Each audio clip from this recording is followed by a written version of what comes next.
Good morning and welcome to the March 7th, 2023 workshop. Today we will be going over the firms that we had shortlisted. I just want to note that Baker Tilly had withdrawn this, so we are down to two firms. And I don't know, is Mrs. Brizendine doing any prep or just an outline? I don't know. Just the rules of the road, if you don't mind.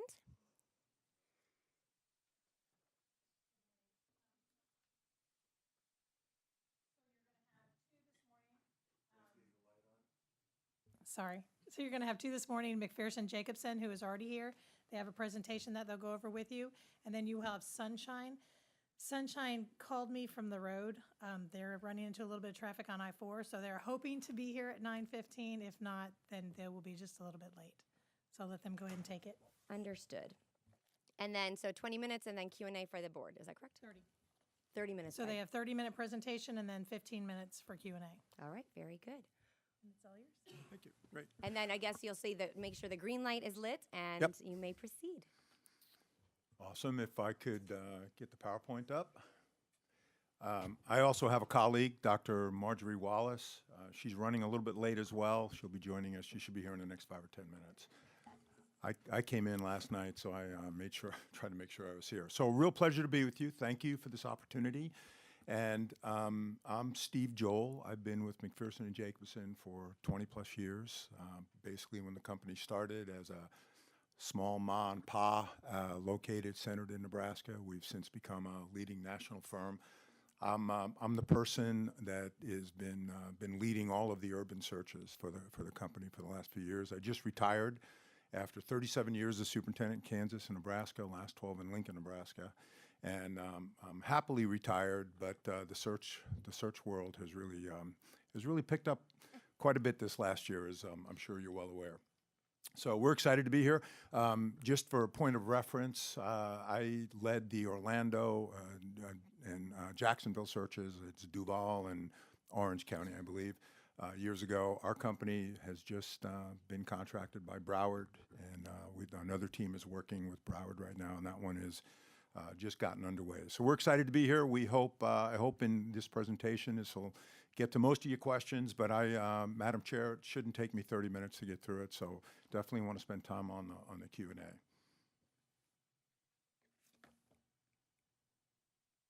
All right, I may need a little technical assistance. Maybe it will be 30 minutes. No, kidding. I'm sure I'm not hitting the right button. We'll get you. Hold on one sec.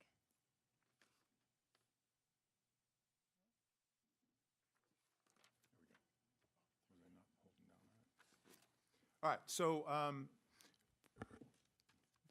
there's your names. We put your mission statement in there. We always want to start with the district mission statement. There's the team that we'll assemble to work this particular search. Michelle Hamilton is in Georgia, Atlanta, Georgia right now. Dr. Wallace is living just around the Tampa area, and Dr. Ferry is everybody's retired superintendents, except Michelle Hamilton. She's working for the Georgia Department of Education. She'll assist on this search as well. And then Ralph Ferry, Dr. Ferry is in the Orlando area. He retired out of New Jersey and Pennsylvania. So a leading national firm, we take great pride in the fact that our superintendents stay.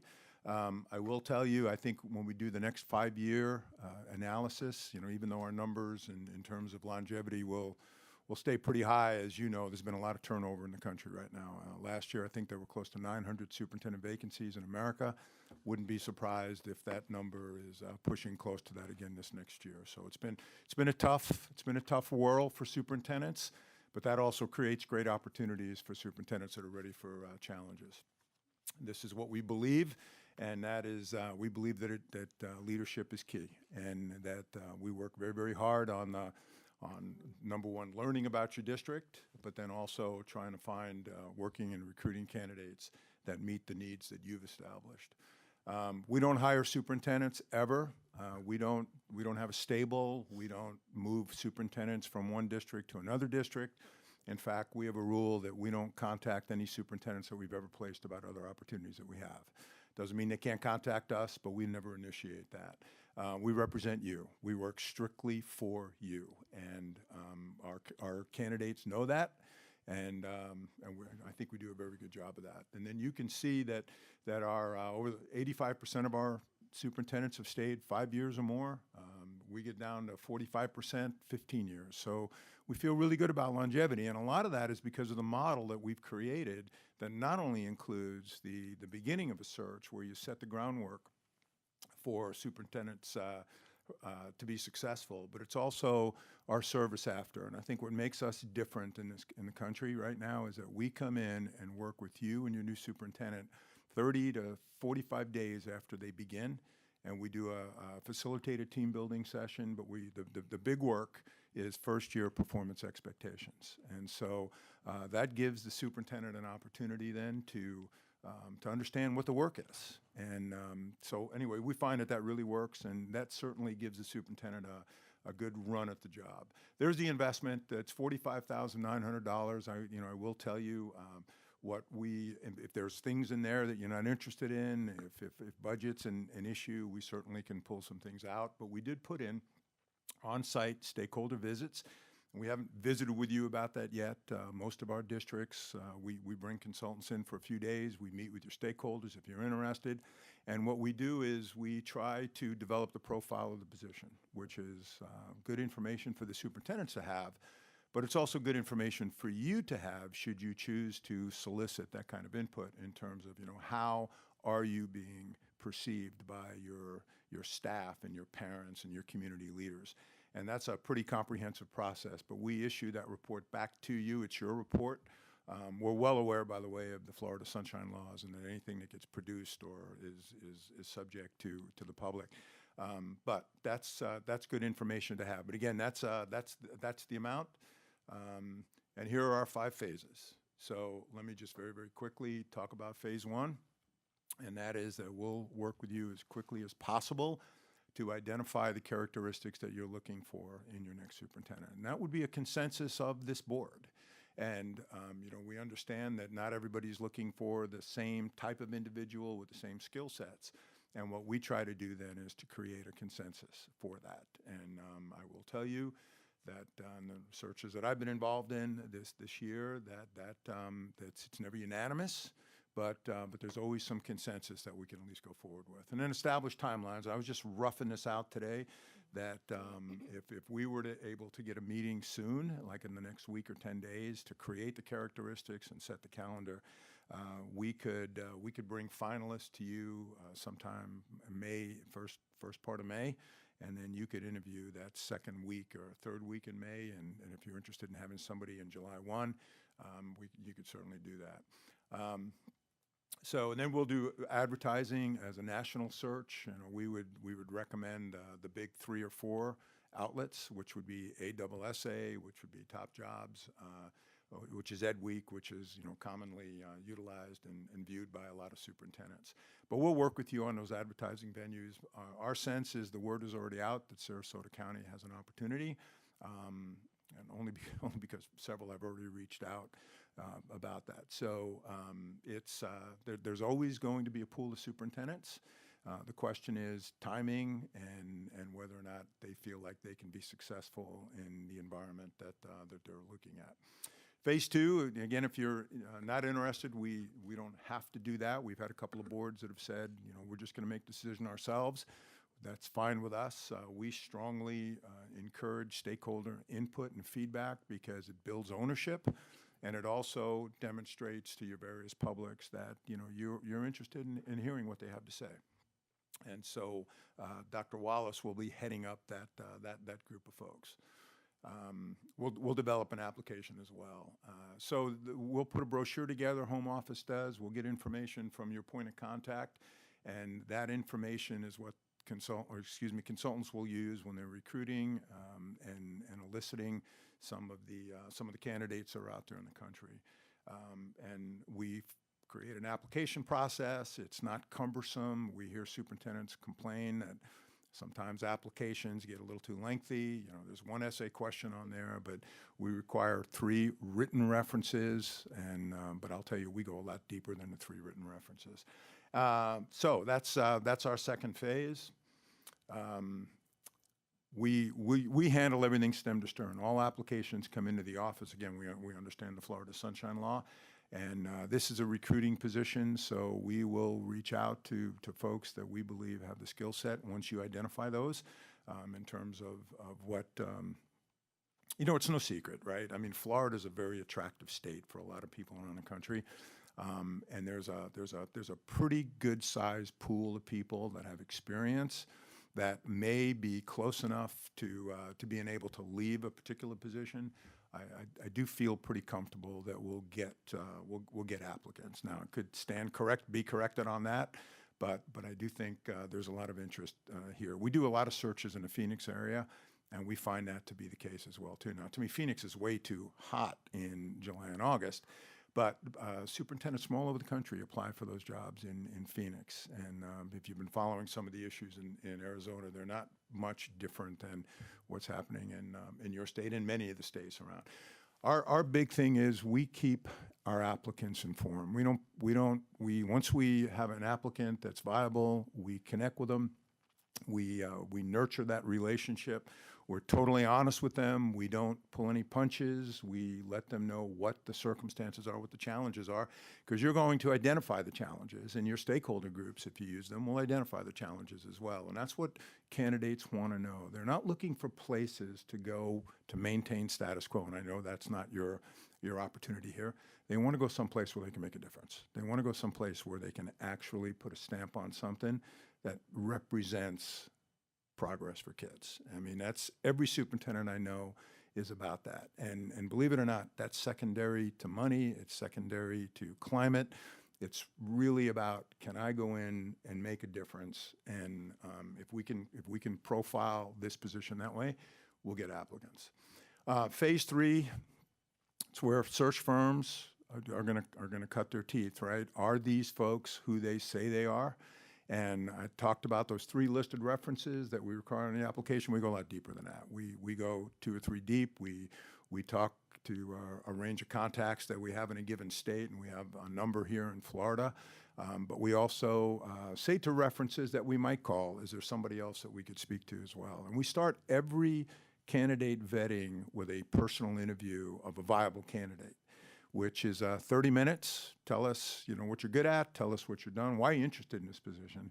And then from there, we begin to build that reference profile. And so our goal is that we will never come to a board with a surprise that there's something out there. And by the way, the last question we ask in the personal interview is, are there any skeletons? Is there any baggage in this day and age of social media that will emerge that we need to know about in advance, right? And so we'll get all kinds of confessions from things like parking tickets in college that went unpaid, but we're looking for big things: bankruptcies, arrests, anything that might be a controversial issue or a topic that's unresolved in a given community, and we bring that to you. It is not uncommon today for superintendents to have been bought out of contracts, for superintendents to have been removed, or encouraged to resign, or superintendents to resign without full understanding. We would tell you what those circumstances are, as long as we're comfortable that in fact they've been honest with us. And we don't mess with candidates that are not honest. And we just again, our goal is that you pick the superintendent that you need to move your district forward and create a working relationship with you. We'll bring you, each one of the candidates, we create a short list. So let's say we have 20 applicants, which is kind of what the norm is. Of those 20 applicants, we may have 5 that are viable. We'll ask each one of those 5 to conduct a video interview that we'll bring to you. It's 3-minute questions that basically are meet and greets. And so on the day of presentations, we will show those videos to you. You'll have a chance to look at all application folders, and then do your own, as we're finding boards do. You'll have social media open on your computers, looking and doing the research that hopefully we've done a pretty good job with. We can assist and we then will present those to you, and then we'll work you through a process where you'll make a selection. Do you want to interview 1? You want to interview 2? You want to interview 3? Do you need more information on candidate 4? But we'll work you through that process. And ultimately, if we can find 2, maybe 3 people that are viable that you want to bring into your school community for interviews, we would consider that to be pretty successful, and we'll help you with that. We will develop interview questions for your formal interviews. And the way I like to approach that is ask each of you to submit 2 or 3 questions for interview that you would like to ask, and then we'll collate those in a way that makes sense and they're legal, and then we'll work you through those interview questions, but they will be specific to your interests. And then we'll keep all applicants duly informed of their status. And, candidates today and I don't think it's any secret to you, candidates today have a lot of options. And those options, they're pretty good options. So it's one of those where they want to know very, very quickly if they're a viable candidate, or they want to know how many are going to be interviewed. Some superintendents that are sitting, that are successful, that are willing to come to Sarasota because it's a place that they're intrigued by and interested in, or maybe familiar with, in order for them to leave their district, which creates a little bit of a hubbub where they are. They want to make sure they've got a viable opportunity to be successful here. So that's just what we do behind the scenes with candidates, and we have found that they ask a lot of questions on that. By the way, if you have internal candidates, we put them through the exact same process. And we don't pay deference to internal candidates. If they have what you're looking for, they're viable. If they don't, we don't include them. We don't have the board do that, unless you tell us that somebody needs to be included in an internal interview. In which candidates you just need to know, and from the outside ask that question: are there internal candidates that they're competing with? And then, of course, we want to be able to say it's going to be a fair search process, and the best person, the most qualified person to meet the needs of this board and this district is going to get it. So for the interview prep, we'll work with your staff to coordinate those meetings. We'll provide a process for stakeholder groups, should you choose to use them. We will provide a process for you to get their feedback, so that you can have that information from those stakeholder groups as you're deliberating and making your final decision. And then we'll contact all final interview candidates that you've made the decision to interview prior to us leaving that meeting with you. And then as part of our package, we conduct criminal, financial, and background checks on all candidates that we're bringing forward. So there aren't any secrets there in terms of anything that may emerge.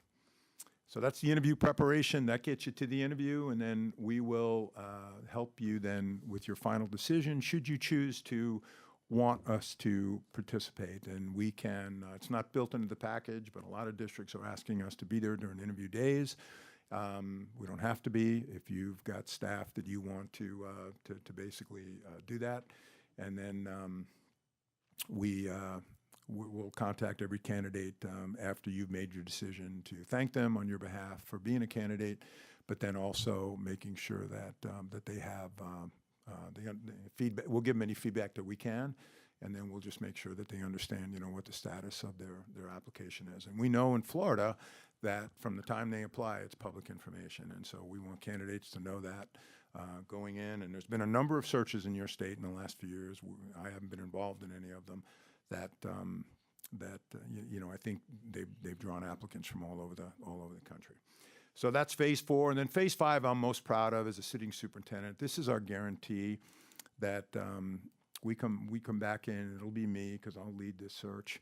We'll come back in and work with your superintendent and you to create those first-year performance objectives, and we ask that the superintendent be open-minded about that, and the board be open-minded about that, and that's just something that we have found all of the districts that I've ever worked with then do that on an annual basis, which is just a way to step back, evaluate the year, look at what might be coming down the next year. But superintendents in districts of all sizes get mired down in lots and lots of to-do tasks, but at the end of the day, what are the top 3 or 4 high priority items that you and the superintendent agree need to be focuses? And so districts are saying review and revise or initiate a strategic plan. There might be some budgetary concerns, community engagement, could be state policy making, could be anything, where this is just a great way to get on the same page, and it doesn't take away from the day-to-day decisions that they have to make. So those are the top 5. This is Dr. Marjorie Wallace, and I'm just going to have her, while you're asking questions, hand out the packets that we brought. And I'll stop there, and basically, I think we have time, so let us answer questions. Thank you very much. We'll let, and take a breath, it's all good. Welcome to Florida, which is, lots of people come here, so there's lots of traffic. So myself, I was a few minutes late, so just to make you feel better. Even in the summer, I feel like we still have traffic, and I-4 is the worst of the worst, so. So we'll give everyone a second here, and then once you get back to your seat, if you want to introduce yourself, and then we can go to questions. And if you press this push button, your light will be green, and then your microphone is on. Okay. Thank you again. I apologize for being late. My name is Dr. Marjorie Wallace, and I worked in Pennsylvania for 42 years in a ESA, which is, I had 17 school districts in Erie, Warren, and Crawford County, way up there in the snow country. And I live down in Florida now 6 months of the year and go back up there 6 months of the year. And I got my doctorate at Columbia in urban education, so I feel pretty comfortable doing large searches. I've been with Mac and Jake for 11 years, and we would really love to do your search. Thank you. Thank you so much. Well, welcome again, and we'll move to questions. Mrs. Rose. Thank you, Madam Chair, and again, welcome. My question is relative to the stakeholder piece. There's a huge investment in our community and getting involved. And what does that look like in searches that you've found to be very successful? In other words, how are those stakeholders chosen? How do they get involved? Do you lead that?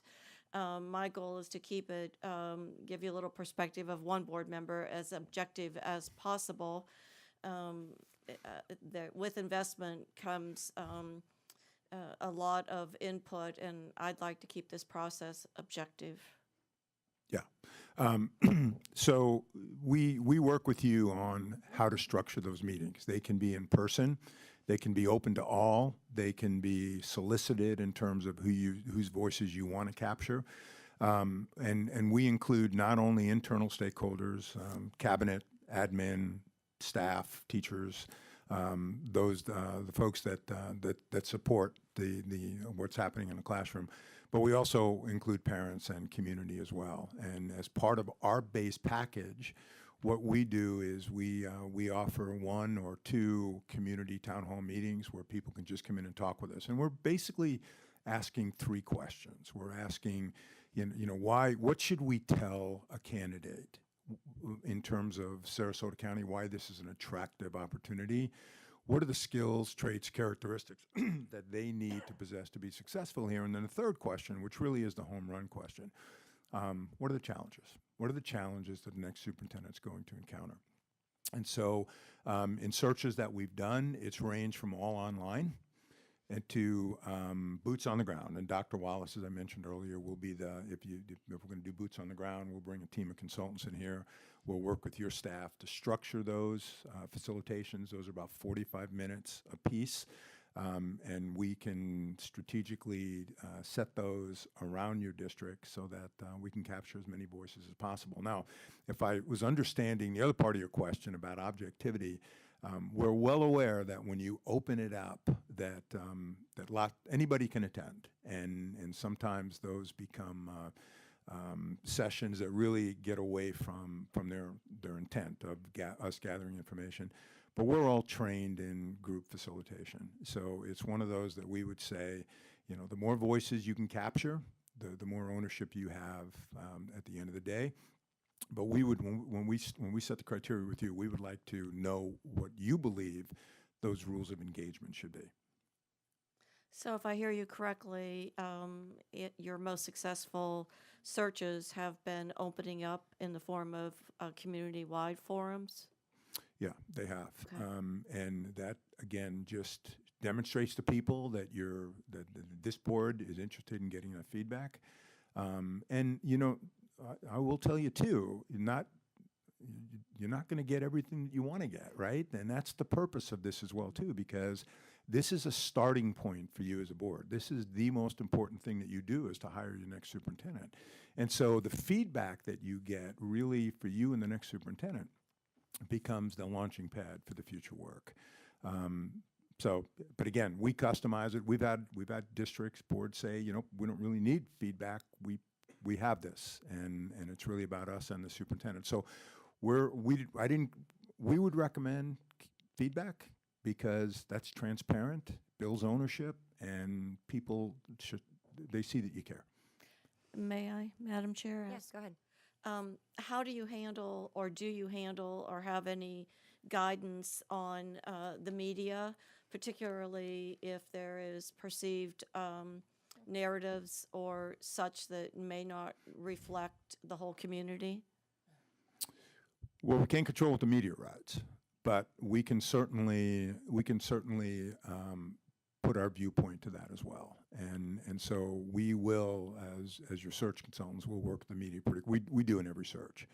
And yeah, I mean, honestly, it's one of those that, particularly in Florida, we're just going to get a lot of coverage, and you know, we're not going to control the message. But I will tell you this: when we meet with your groups, they'll understand the message. They'll understand why we're doing what we're doing. We're doing it at your behest, and your feedback is important. We're going to center it on 3 questions, and we have 45 minutes to an hour. And then we will issue to you then a summary of, you know, what our findings were for that time. Thank you. Thank you. Mrs. Marinelli. Thank you, Madam Chair. I'd just like to elaborate and go just a little bit deeper of what Ms. Rose was saying. For me, as one board member, you know, Sarasota is a very long county, from Newtown to Northport. So I want to make sure that all those stakeholders are listened to.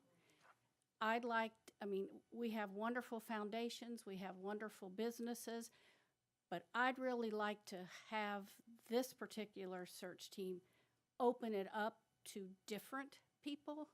And I want parents and community members that might not even be able to make it to a town hall, because if they're raising children or working. So I want to make sure that we capture what the community really wants out of a superintendent. And that student achievement piece, that is critical to me. Thank you. Go ahead. Yeah. I'd just like to add that I completely agree with you. And that's my favorite part of our search, is working with the stakeholders. And my favorite group to work with is the students. We get some of the best information from our students.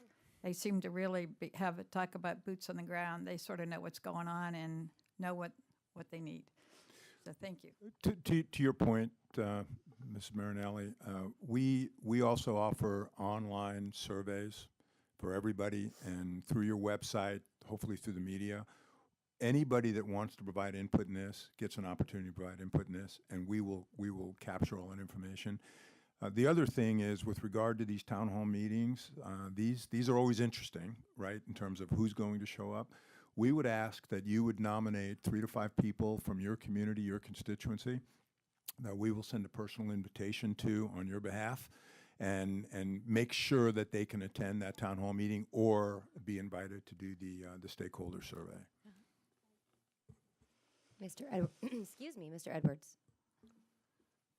Thank you. Full disclosure, I owned a strategic resourcing staffing company in Manhattan. We did forms of executive search, although I didn't do it personally. So I come from the industry, and I have some knowledge of what you guys do. So, Madam Chair, if you'll indulge me, I have more than one question. Oh, of course. No, please do. If you can, I really liked your comment about we understand what's happening in the state of Florida. Could you codify that? A lot of superintendent vacancies and openings, and so, you know, I think it's the nature of some of the discussions that are taking place, And that, I don't think it's any secret. I mean, superintendents are going to have courage and resilience to take on positions, given some of those discussions that not only are taking place in Florida, but all over the country as well. So that's how I would codify it. It's not going to be a job for the squeamish, and the person that's coming in is going to have the inner fortitude to work through that. And there's a big state piece in terms of some of the things that are happening statewide. And so it's really, that's it. I mean, it's, I don't think it's any secret. There's 3 or 4 or 5 states in the country where there's been more turnover than other states, and Florida's one of them. And so superintendents really have to think about that, right? Because if you're a good superintendent with a good track record, we have to frame this search in a way that they believe, given their previous successes and the way they approach leadership, that they have a fighting chance to be successful. And if they can't, in their own mind, determine that, they're not going to be an applicant. I really appreciate you answering the question in that manner. That is what I was looking for, so thank you. Often, it's all well and good to say it's Sarasota, and we do have an incredible community. It's a magnificent place to live. There's not, I don't think sugarcoating, move to sunny Sarasota and you too can be superintendent of a A-rated school district is the way that I was hoping you wouldn't go out and look for candidates with that, because that is almost the full pendulum swing. Our previous superintendent walking out the door said there's way too much politics here. And I agree with that. So that represents our divided community. From the incredible foundations that we have to Michael Flynn as a resident. So, I mean, it's a swing of division that, and so for a talented leader with the superintendent background, it would be a challenge. It would be the kind of place that someone could come and put their stamp on. And from that point, but that's the point that I think the search should be based on and I liked those components of what you were saying about where you can put a stamp and why it's necessary to have those skills and the unique opportunity to make a name for yourself, not just here in Sarasota, but most probably, to your point, in the country, because we are ground zero. Yeah. My other place that I wanted to just tweak and hear a little bit more about, when you're doing executive search and you have this superintendent knowledge and background,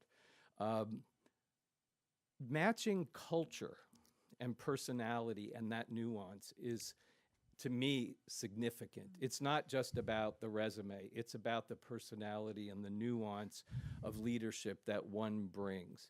So, I'm not 100% comfortable in your terms of swaying all of your allegiance to us, because the candidate, to me, the quality candidate, that needle in a haystack that I just described, you may already know them, and they may not necessarily apply for the job, but you know that they'd be a good fit. Do you go back out and ask those folks that haven't applied that you know, not that you've placed? Right. I'm not talking because that's unethical. I get that. But the ones that you know, because you care about their integrity, their background, their career path, do you go back out and do you have those kinds of relationships? Because if it's just screening, that's not what I'm looking for. I'm looking for me personally, I'm not speaking for the whole board. I'm looking for somebody who really will dig into some of the ugly conversations that happened here in Sarasota and represent it and find that leader who can deal with it. The short answer to that is yes. The conversations that have taken place in Sarasota are well documented, right? I mean, they're easy for somebody in another state to see and find, right? But what they're going to rely on us for is, so what's the story behind the story? But to your question, Mr. Edwards, we do go back. One of the benefits of me being on a search team is I'm a part of a number of national organizations for superintendents, right? And just recently got back from 2 conferences where I was a speaker. And that gives me the ability to network and interact. So it won't be, if you bring us on, it won't take very long for people to reach out and say, tell me about Sarasota. But we have to match people to culture. And so we work for the board, but remember, our stakeholder input gathering, that's going to help us understand the internal culture and the external culture too. What are your parents expecting? What are your community leaders expecting in a school system? So we have to put all of that together, and then yes, we can go back to people who we believe are eligible for this position, and we'll do that. I mean, our goal at the end of the day has been I think I've done more than 80 searches, is that you're satisfied and happy with the process and the result. And then after we do that phase 5, then it's up to you and your superintendent to coalesce around the mission, around the culture, and start doing the kinds of things that you know you're capable of doing, knowing full well that conversations in the past don't go away, but what can you do to minimize those in the future? And you do that by demonstrating unity. Unity behind the most important thing that a community does, and that's the education of the children. And nobody really argues with that as long as it's done for the right reasons. I don't think. Thank you. Lastly, I just have a personal opinion I'd like to ask of both of you. The interim role of a superintendent. For a successful search to happen, major changes should not happen during an interim role. From my point of view, and you've done searches across the country, and creating an atmosphere for the best applicants to apply as possible, creating that atmosphere, would it be advisable to the board to kind of keep, just things running smoothly, dotting I's, crossing T's, filling necessary job openings as they occur, or would any major changes prevent certain candidates from wanting to come here and jump in? So, I sense a leading question there. So let me tell you what I believe to be true.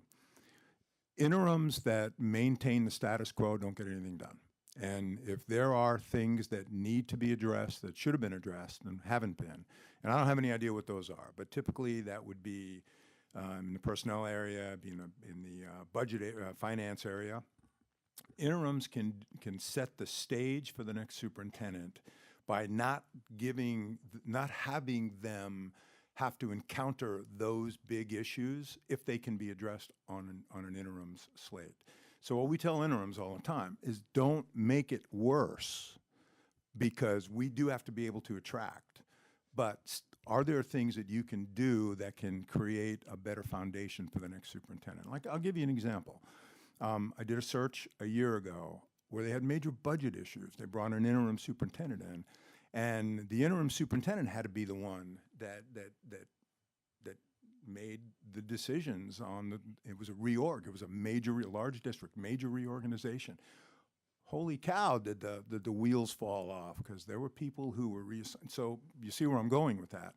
Better for the interim to do that if in fact it's based on data and it's based on district mission, than to have a new superintendent who you want to get off on the right foot have to deal with issues that have been kind of stoking that fire for a while. So I don't know that that's the answer you want to hear, but I would just say to you, there's a balance there, Mr. Edwards, between making the ship right. You've got great staff here, I sense.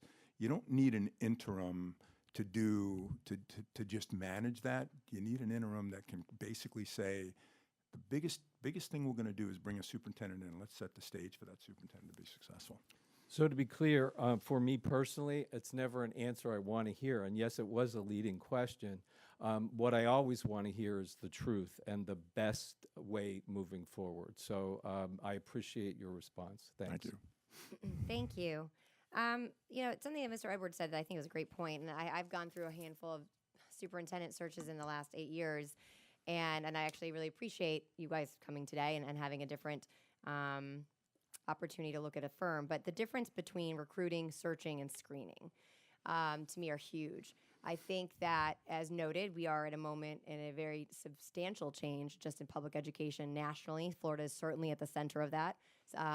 And that is no secret. I do believe that when we are looking for superintendents in general, prior to even the changing shift in, the discussion or direction of public education, prior to that, what challenged me a lot of times was trying to find something different, or something like where it's not just a duplication of the dance of superintendents, right? And so, because you look at the counties north, south, and central, I mean, there's a number of them that I'm following, and almost to our benefit, we can see the candidates that are applying because they're a little bit ahead, some are a little bit behind us, but also following the ones in different states.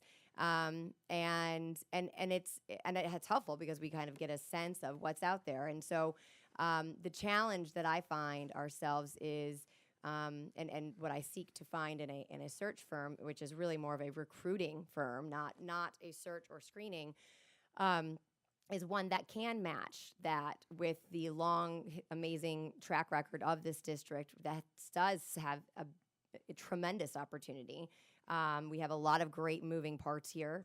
And I would say that whatever was documented, I just do want to note this, whatever was well documented, I wrote it down, with what happened prior to, unfortunately, did not tell the whole story because it's a personnel story. And I think out of respect, personally, I know myself, and I believe some of my colleagues, the full story is certainly not in the paper, but there is a lot more there. And so in understanding that and how to set a superintendent up to be successful, to achieve the mission of academic rigor and excellence, and not get pulled in by the not partisan politics, but the politics of the system, and then on top of that, yes, partisan politics. So being able to overcome all of those things and keep that mission and lead with a resilient backbone is something that I think every superintendent in the state of Florida is what would be required at this point. And I want that person. So, but to me is, if you have someone that, can you actually, let me stop. Can you define the difference in what you would argue is what your firm does between recruiting, searching, and screening? Right. So again, we're national network. We have 2,500 superintendents that have been registered with McPherson Jacobson over the years. We'll put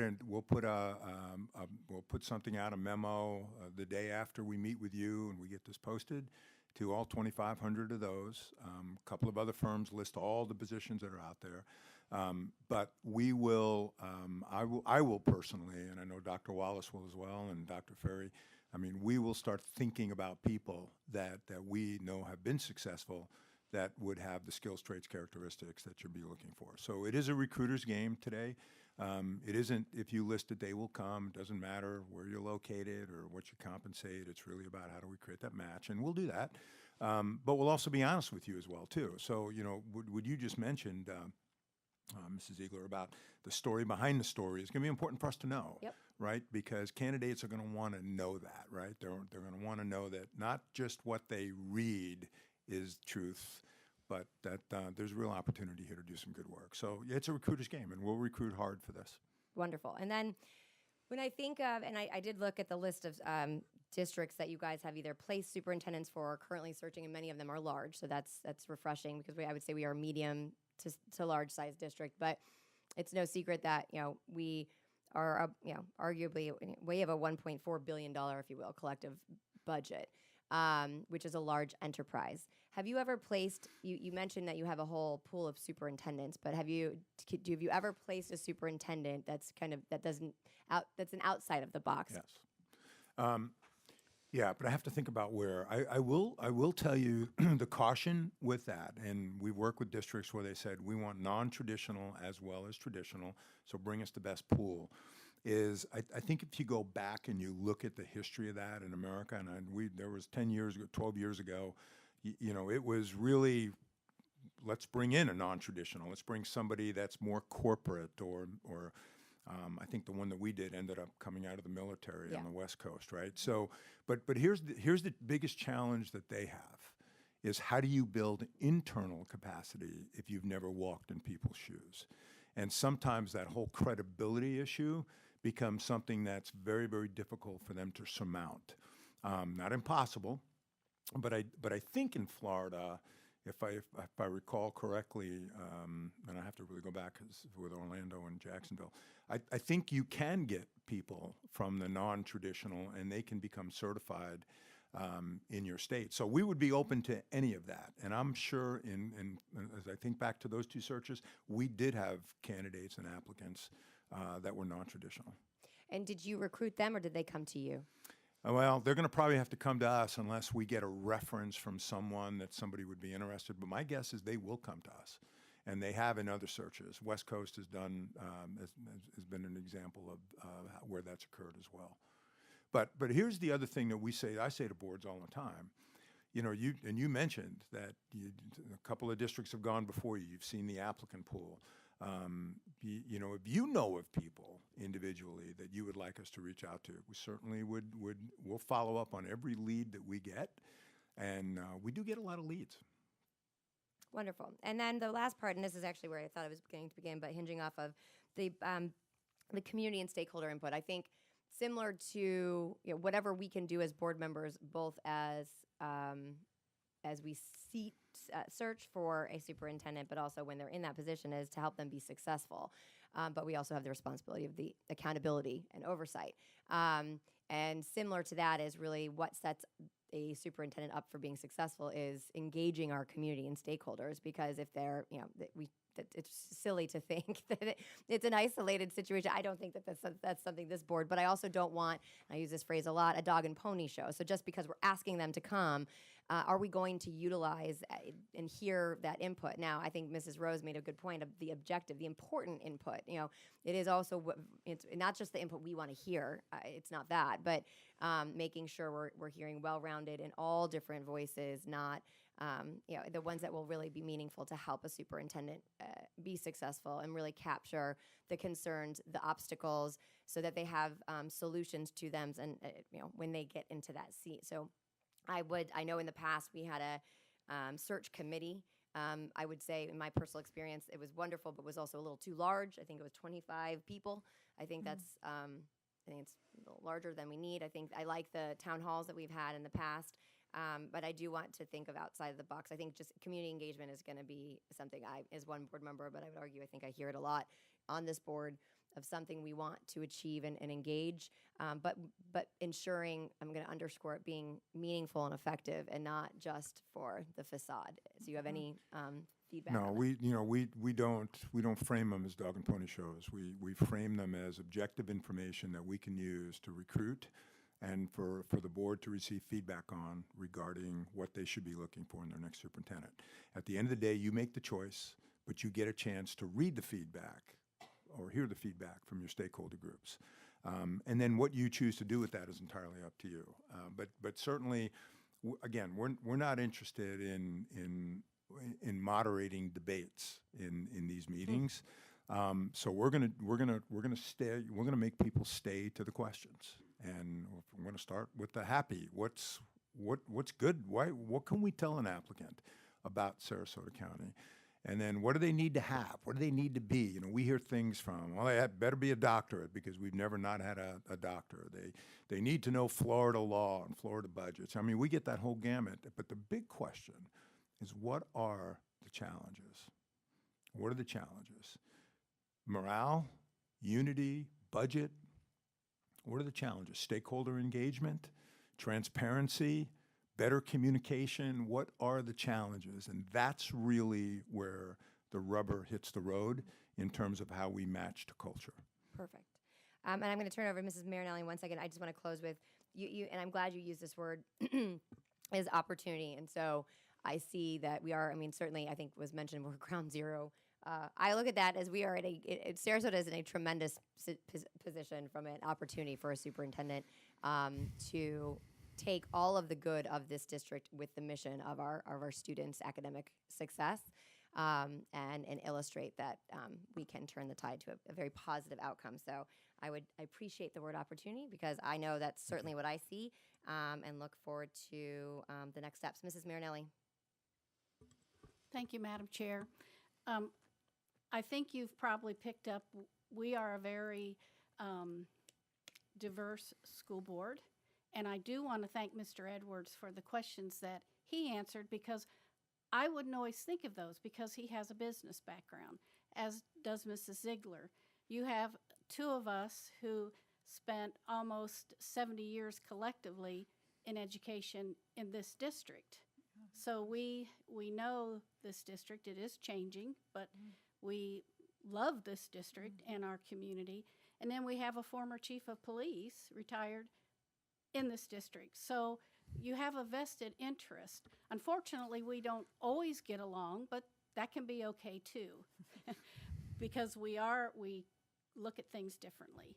Unfortunately, the politics has entered up here on the dais, and that is something I'd like to really get away from. So I'm looking for a superintendent that will help us to not get caught up on all that, and that person not get caught up in all of that. That is very critical, because unfortunately that happened before, and we need to make sure that our superintendent and this board is reflective of the community, and our number one is student achievement and making sure our teachers have what they need to teach, and the resources are at the schools that they need to be successful.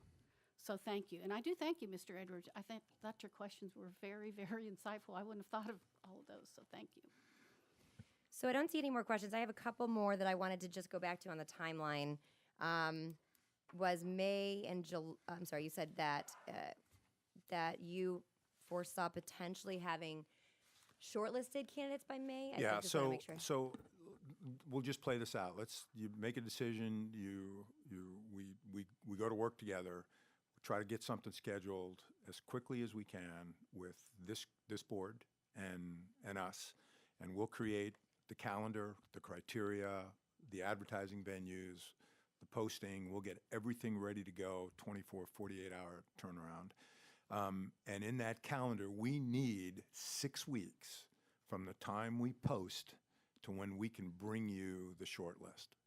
So we need 6 weeks, and that's advertising, that's vetting, that's doing the videos, that's everything. So as I was playing it out just on my phone calendar, I was looking at, we close applications around April 24th, and then we find a date to come in May 8th through May 12th to meet with you and do the short list with the videos, work you through a process where you make a selection, and then you could interview anytime you want after that, right? So, and I just put down May 15th to 19th, and I think you're looking at a July 1 start date. Is that accurate? Yeah. I think I don't even know that the board has necessarily said that. I know Okay. personally I'd mentioned trying to get something set up, excuse me, ideally is in advance of the new school year. So working backwards from that, July 1 is our fiscal year start. So it's a clean start. So we would need 3 hours with you for that first phase. So it's a 3-hour work session similar to what I discussed. And then we need about 4 hours for the finalist presentations, because you'll be going through files. There'll be a lot of questions. There'll be the videos for you to listen to, and you'll do your own research on each of the candidates. And then with the candidates that apply, I know that you're going through and doing background checks, which remind me to background check. I have a question on that. Would the board be provided even with the list of all of those who applied, or what Yeah, I think in Florida you have to. I'm looking over at Mr. Dugan. Yeah, once we get the applicant, once they apply, it's public information. So we bring you the entire list. Good.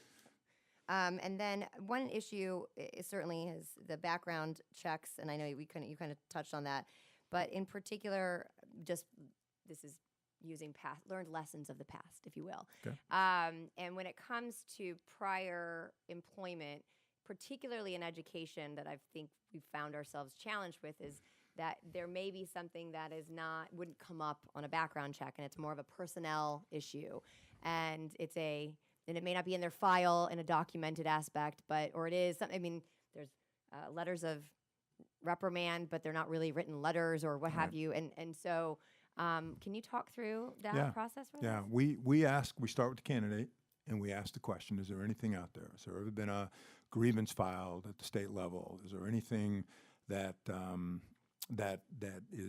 wasn't was unresolved but is being discussed, whisper conversations. And then we vet against that. So we've done LexisNexis searches before, which really go deeply into anything that a candidate may have. And what we tell candidates is you get one chance to tell us, because if you don't tell us, you're never going to work with this firm again. And we do catch it, right? So I will tell you, though, there isn't a superintendent in America that doesn't have a whisper issue or 2 or 3, and most of those are about regarding personnel.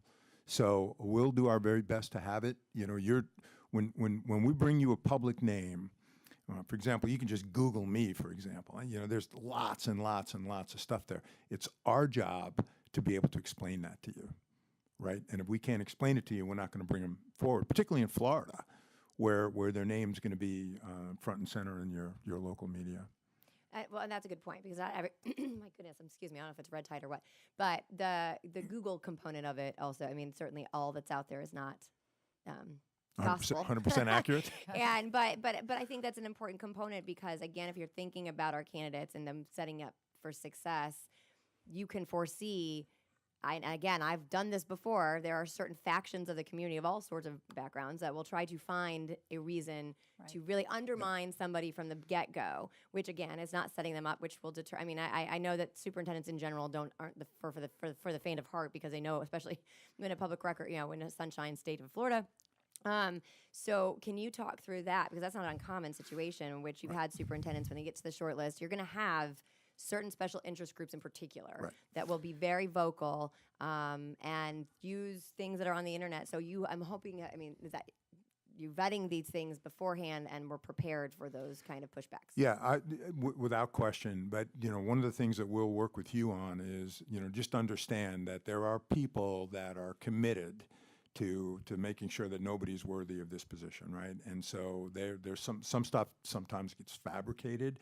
There's an issue in another part of the country right now where a superintendent made a comment many years ago, and the group found it, and he's in his 4th year. He's doing a wonderful job. He's got full support of the board, and there's just a group of people that have just now emerged. Basically, they want to make a change. So it's one of those things. Again, we have to find the information. But I will tell you, there are superintendents out there that we didn't do these searches, but there was another one wrote a dissertation 30 years ago on equity.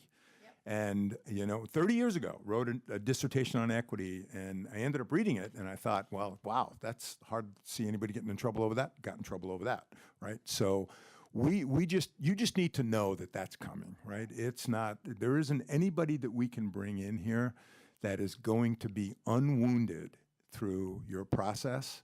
That's just the nature of the game. But I'll also tell you this, superintendents aren't going to apply for this unless they've got a good, clean track record, minus the noise, right? I mean, you're going to have, in some of the states that are very unionized, you're going to have, we see it all the time, where the unions basically will say, well, we're just really glad that they're leaving. We didn't get the pay raises that we want, right? And some of your staff may seize on that, and they may, in their feedback to you, might say, well, you know, do we really, you see where I'm going with that? So that's always going to be a part of it. No, and I agree, and I think that's my point is full visibility in advance because it's not, that allows us the ability to discern, is it a massive liability where it's, you know, it's a question of moral and ethics, or is it relevant to the job at hand? So with that being said, I'll hand it to my colleague, Mrs. Rose.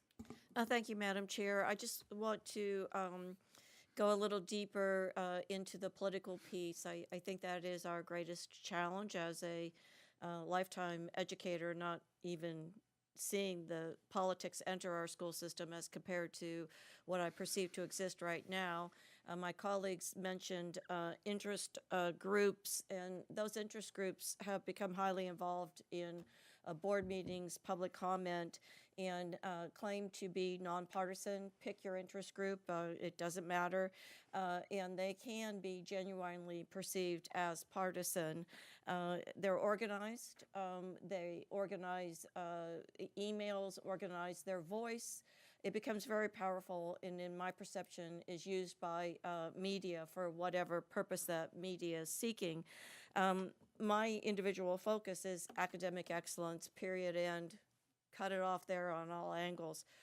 Are you telling us that your 3 questions, your community forums, and how you go about this and how you guide us to work with the media is going to drive through all of that to not overpower the opportunity that exists here? Because the opportunity is, I think, unique nationally in the positives that exist in this district. We have the variables to be top in the nation, and there is all this stuff that I will call clutter that has gotten in the way. So if your question is, am I telling you that we're going to drive through that successfully? Probably not. But what I am telling you is that we're going to handle it in a way that people will have their voices heard. But here's the advice that I give to superintendents that I've placed over the years. That group of people, they don't go away once you get there. You have to engage them. And the superintendents that engage them, doesn't mean they agree with them, but they engage them. All of a sudden, these people, these groups that have formed because nobody's listening to them, they at least now know that the superintendent cares enough that they're listening.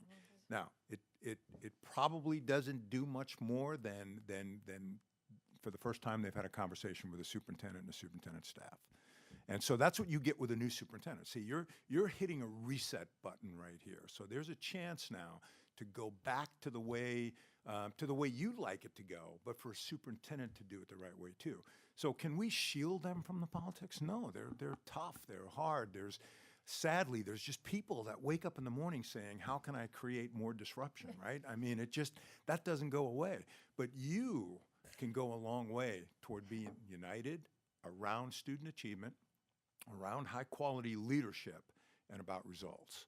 And at the end of the day, if you seek to rerun for the board, those are the things that if you can't get elected on that, I don't know how you can get elected, right? Anywhere. And so I just think we need to find the right, I need to hear that culture.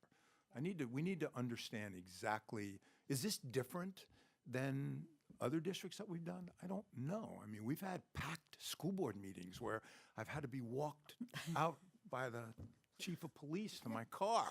And all we were trying to do was ask questions about a search, right? And people were just so angry. That was Las Vegas, Nevada. So that's, I can't promise you that, but I will tell you we'll work really hard to just fight through it. And the message people are going to hear from us is simply this. Your board cares about your feedback.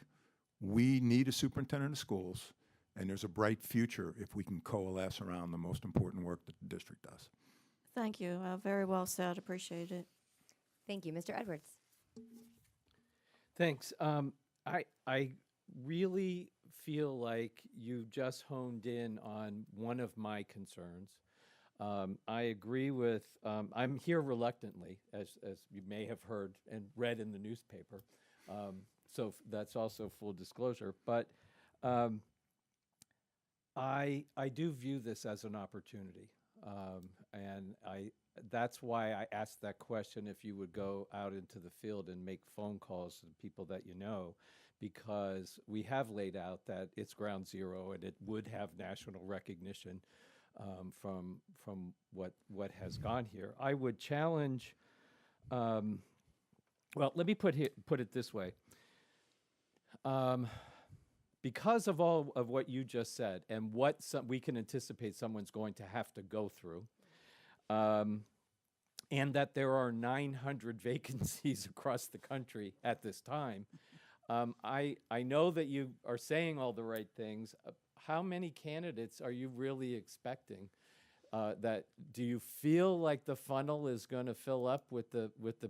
Because I will tell you this, I disagree only with a piece of what Mrs. Marinelli said. Politics is not up here, it's out there. When everybody on this dais talks about the end result of our students and what's in the best interest, we're always on the same page, always, every single solitary time. It's the issues that are politically motivated that have to get voted on that cause the dissension, not the the hearts of the people sitting up here. We're all on here for the right reasons, for what's in the best interest of our students. So my question is, are we going to get the quality and quantity of applicants with 900 openings for what we just described and what I was trying to get to that, and I'm glad it came out, of what somebody is going to have to go through to get the job? Well, that's the million-dollar question, right? So my gut tells me yes, because I think we'll be able to profile this in a way that'll represent the right challenge. But full disclosure, it's late in the season, right? So most people that have not taken another position have said to their boards, "I'm staying." We're going to have to see if we can't motivate them to do it. I would like your chances. I mean, I think the pool gets deeper if there was more time, if this search was starting, say, in January. But by the same token, too, I think the uniqueness of Sarasota and the opportunity it presents in the state of Florida, I'm guardedly optimistic. The plan B is the interim, which, you're going to see a lot of districts right now around the country, particularly when they get around mid-April, they're going to go to interims and they're going to try to set the stage for a search. So that's your plan B. But I would suggest this: let's go for it. Let's go see what we can generate in terms of interest, and if we can find 3 people that have what you're seeking and are very, very motivated to come, and they understand they better be courageous and resilient, then I think we got a great pool. Thank you. Mrs. Rose. Thank you, Madam Chair. I just want to get clarification on what I believe you might have said. I think that, we're in a place where I want this to have the highest probability of success. And if this isn't the season, and I'm all for going for it, as I heard you say, I'm also hearing you say that it's not unreasonable to continue in an interim process until we get into the season, because that would increase the probability and the guarantee of the quality and quantity of our poll, given that Plan A right now going for it may or may not provide that. Right. Yes, and I would say that. And we're with you till the end, right? So if it takes another 6 months or 9 months, there's no extra cost. We stick with you till you get the match that you need. But again, we don't know who's out there, right? So I just think at this point, you're out nothing to let's gather the data. Let's make an assessment of the culture.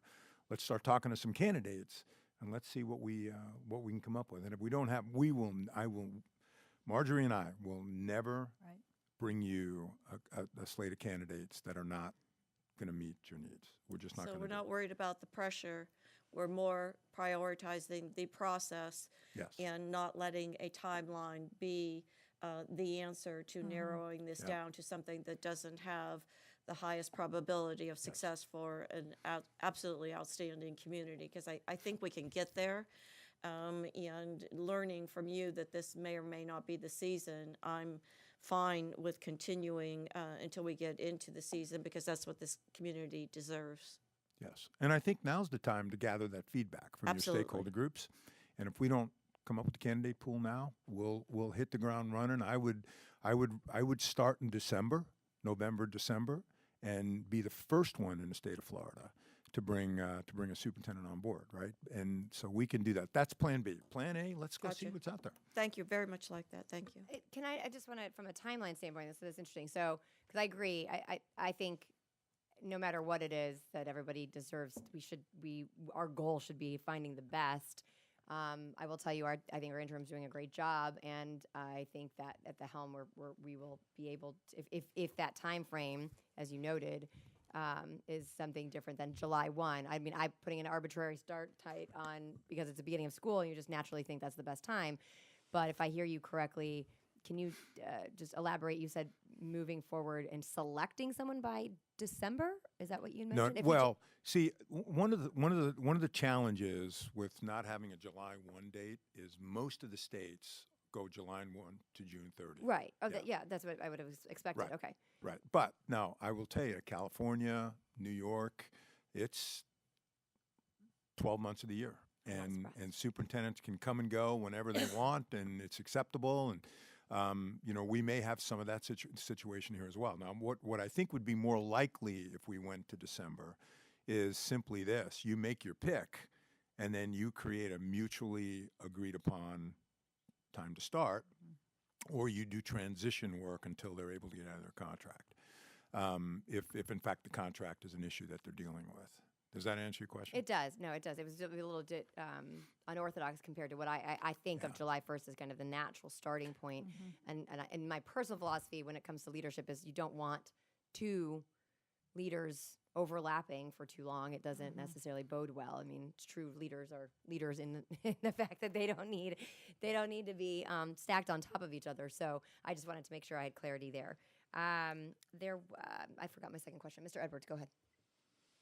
So just for clarification purposes, what we're talking about is not extending the search into December unnecessarily. What we're really talking about is search urgency to start date. Is Yes. just for clarifications.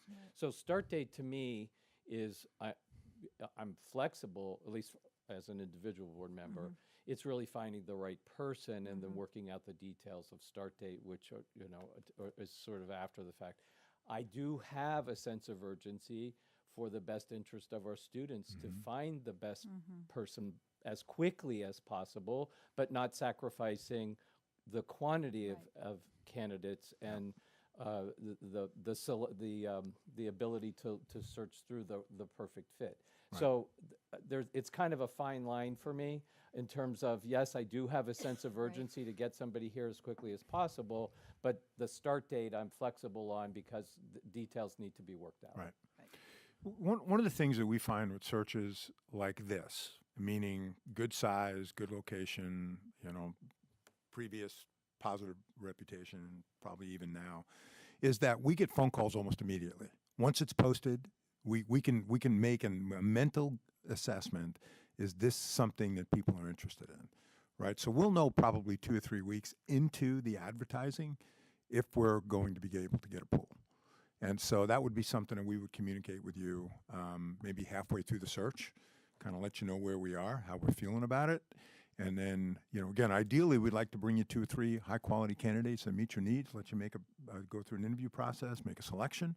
But if we don't, we'll go to Plan B. And then I think if you can get out of the gate, which you will, early next year for a July 1 start, or mutually agreed upon, you'll end up with the first-round picks that are coming up the pipeline into the state of Florida. Thank you. My final question is, if I look at timeline, that in addition to that, is to really understand both culture externally, internally, and then as a board. Do you meet with us individually? And if you don't, I would recommend you do. No, we will. If they have an opportunity, because I think that, Yes. I don't think anyone holds back up here, which I think is okay. Yep. But I do think it's important to be able to have the opportunity to hear in depth about what each individual board member is looking for, what their concerns are, where they perceive the challenges to be, because I bet you that there will be different perceptions in that Yes. situation. The answer to that is yes. I We forced need- you into it anyway. So we need to know you, right? Because the very first question from the candidate is, tell me about the board. Tell me about the board. Yeah. Okay. Any additional questions, board members? Please. Mrs. Rose? Those individual meetings that are one-on-one, are those conversations, are those surveys, are they, you give us questions and we're answering? What, is that informal? What does that look like? Well, it could go any way. It's conversational. And so it's really about, we just want to get to know you as an individual board member and, what are the things that you're concerned about and interested in. We can set those up, telephone, Zoom. We could do them while we're here visiting your district with your stakeholders. I mean, there's a way to schedule it around your schedule. Typically take about 30 minutes with each board member. And we will get a diversity of opinion. We know that. Thank you. And I guess, so as a conclusion, because I think this is important, there is a large investment in time for the board and staff and even the community when it comes to this, and rightfully so, is very important. Do you have kind of a general aggregate of what that, or if, we have multiple meetings, there's a handful of interviews. Can you kind of give us an overview of Yeah, that? so 3 hour meeting to set the parameters of the search, including the criteria. 4 hour meeting for the presentation of finalists. And then we'd like to zoom in to a meeting that you have to give you the stakeholder feedback once we're able to get that summarized. And that's 15 minutes typically, and as an agenda item. So it's very, very quickly, unless you have a lot of questions. And then we'll come back 30 to 45 days after your superintendent begins, and that's about a 4 hour workshop. Okay. Sorry, I'm just writing down my notes.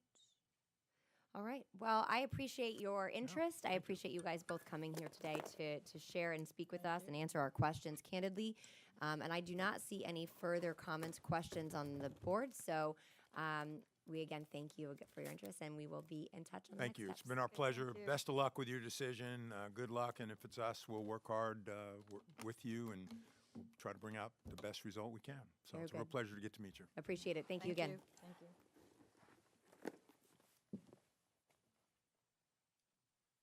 We want to take a 5-minute break, is just a 5-minute reset, and then we will move on to the next.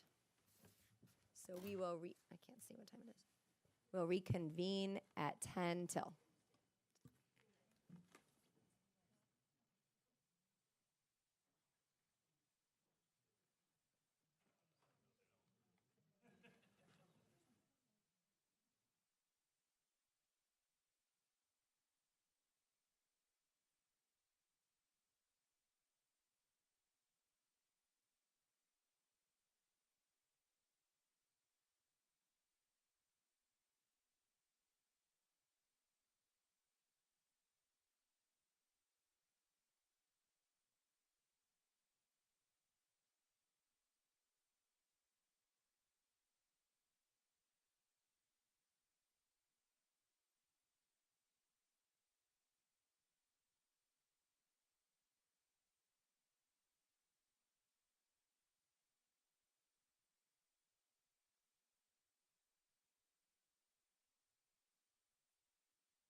All right, 1 minute.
All right, next we have Sunshine Enterprises USA.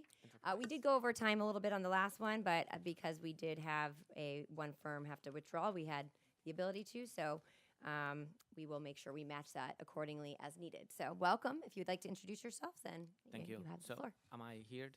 Okay. You press push, and the green light should be illuminated. That means the microphone is on. Perfect. So my name is Sam Fergal. I'm the Vice President for Sunshine Enterprise USA. And this is Laith Abujazar. I'm the executive recruiter. So, if we allow us to start a presentation about Sunshine, so we are a premier talent acquisition and executive search firm. We work with counties, cities, municipalities, school boards. We work with private sector as well, providing them with the search needed for executive that they need to fill in their either chairman, CEO, vice presidents, presidents. We work with different cities and counties and municipalities with diversified workforce and community as well, such as Broward County. They assigned to us, which is a good example for diversity, senior vice president for cultural,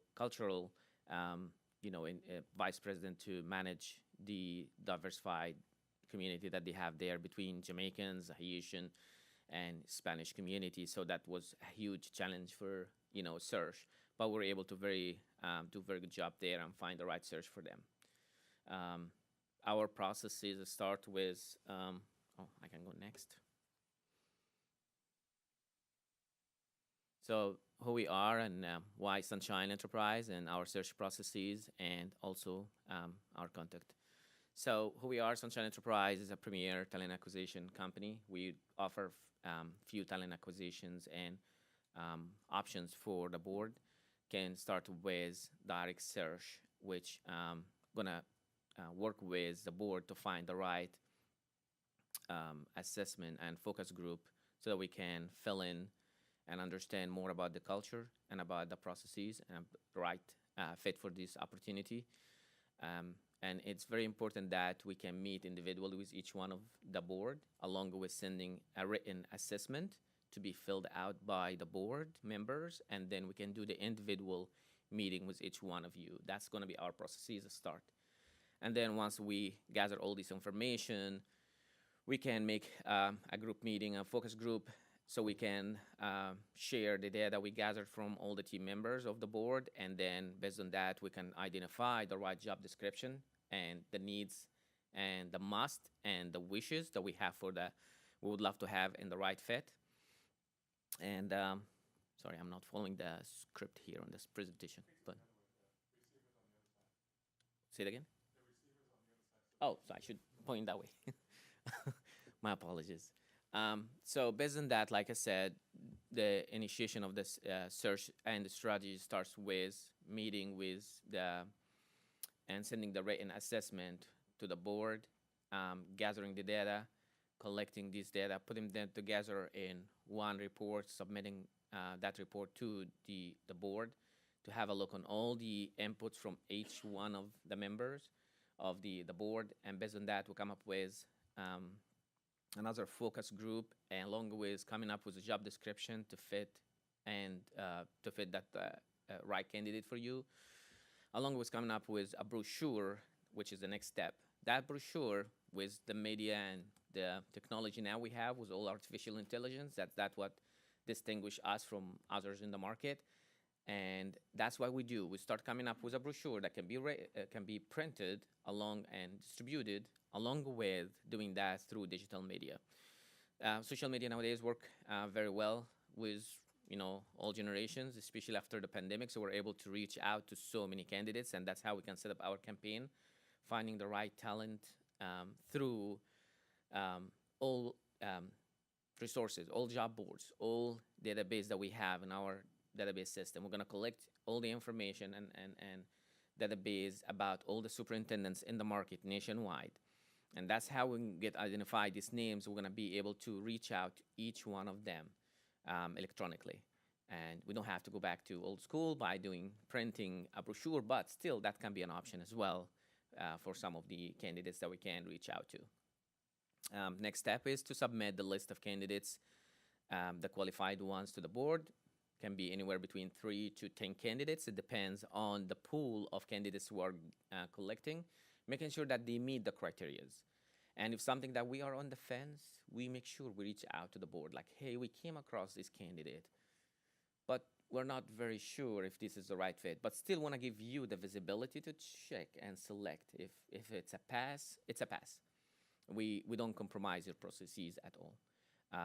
Next is going to be the next phase, which is going to be by selecting the right fit or the shortlisted candidates, probably going to be like 3, and that's how we're going to do next phases of interviews. Can be in person, can be virtual via Microsoft Teams or Zoom or all kind of,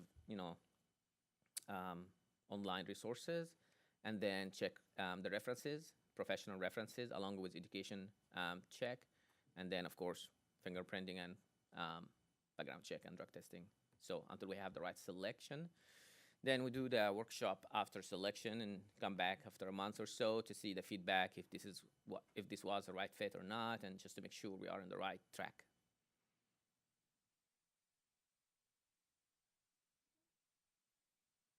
That's it. This is how we can work with offer, management and closure for the search. Oh, so are you done? I mean, that I was am your- done. Oh, well, that was Yes, a very quick presentation. Are there any? Let me see here. Are there any questions by the board? Well, I'll start with that. I appreciate you coming. Being in Florida, one of my concerns was certainly the back and forth and the cost. And out of the ones that responded, you guys were one of the only ones in Florida. I know it was noted prior to that there is a uniqueness about superintendent searches. Have you placed any superintendents in the past? Not in the past. Okay, and that doesn't. I mean, there's a reason we asked you here. It doesn't necessarily disqualify you, but it does. I do want to make sure it's noted. Alternatively, there are elements of which, if it were to be an out of the box candidate, but how do you project utilizing your background and experience, making the shift over to searching for a candidate that would lead in the position of a superintendent? Sure. Definitely, I understand how important and can be challenging to find the right fit for the school board being in a superintendent position. Talent acquisition is like accountants, like attorneys. It's still, you need to be like specialized in that market. However, talent acquisition, it works almost the same way. When you try to find a vice president for multicultural opportunity with Broward County, that was a challenging position we have never had before, but we're successfully able to place that candidate and meet all the stakeholders' requirements and feedback. Especially, like I said, it's very diversified community over there. Very, very, more than you can imagine. I didn't think about it. I always think about Fort Lauderdale area, for example, just about hotels and restaurants. But when you go into the community itself, it's very diversified. That was a challenge, but we're able to successfully place the right fit. Same thing for construction, same thing for IT companies, same thing for the airport, Tampa Airport. Same thing we did for Orange County schools. We work with teachers and so on a higher level too. But when it comes to superintendent, we will follow the processes like I mentioned exactly that we have on our presentation, which by gathering all the information needed, doing the right assessment, collecting the right data, that's going to help us to filter the right fit of candidates that the board will need. In a different way also, when you go into the talent acquisition world and try to find the right fit, There are so many processes that you can take. One of them is to understand the culture 100%. Two, make sure you have the right job description. Three, you have the right package of benefits that's going to be shared with the candidates. Then we will be your representation communicating with all these candidates, and we can have like targeted groups of schools or certain superintendents in the area or outside the Florida, just to make sure we are targeting the right candidates and the right fit for the school board here.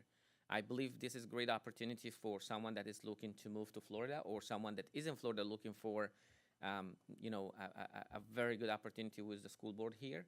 And once you start the search, you're going to find out how important it is for them to understand more about the culture, about the benefits packet, about also the duties and responsibilities they're going to be having on their shoulder once they start this opportunity. So we are up to that challenge. Thank you, Mrs. Rose. Thank you, Madam Chair. You referenced focus groups a few times. Yes, ma'am. What is your role in that process, and what does it look like when you're working with your organization? I'm just a facilitator. I'm the person that's going to be gathering the data, presenting it back to the board. When I say gather the data based on the assessment that is written along with person-to-person or person-in-person meeting with each team member in the board, collecting all the data, making sure it's written and it's already in the report, then presenting this back again to the board to make sure that is exactly we're on the same page. So the board or our district would be responsible for putting together those focus groups or select groups or individuals? Is that Correct. Okay, Correct. thank you. Yeah. You're welcome. I'll just ask a similar question. I don't know that I have many more beyond this, but define your process difference between recruit, search, and screening. So recruit search starts with from the moment we do the assessment, the focus group, then putting together the job description along with posting and advertising for the opportunity. The screening process is different. That's the moment we start the search. We have two ways. We have the passive search and we have the active search. Active search is those candidates that apply actively on the opportunity. Passive search is when we poach these candidates and say, hey, I know we are happy with your opportunity, but we came across your resume and profile and would like to present another opportunity with you. You'd like to meet us and talk about this opportunity.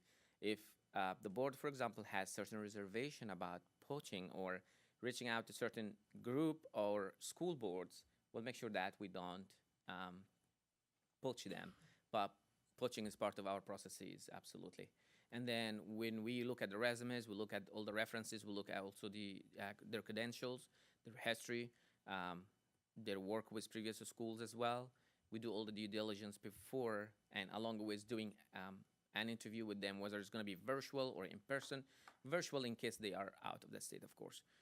And then next step is to collect all this data, resume, credentials, original copies or copies of these credentials, just to make sure they are verified very well. And we have a process for that to verify their education as well. Once we have all this data, that's when we start our submission to you with only qualified candidates. We just don't share with you resumes. We make sure we send you a summary.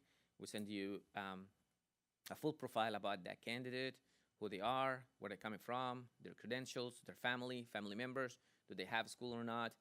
Will you bear any cost for moving them or not? Are they requiring that or not? What's their plan? What's their career path? All this information are put together in a report about this candidate submitted to you.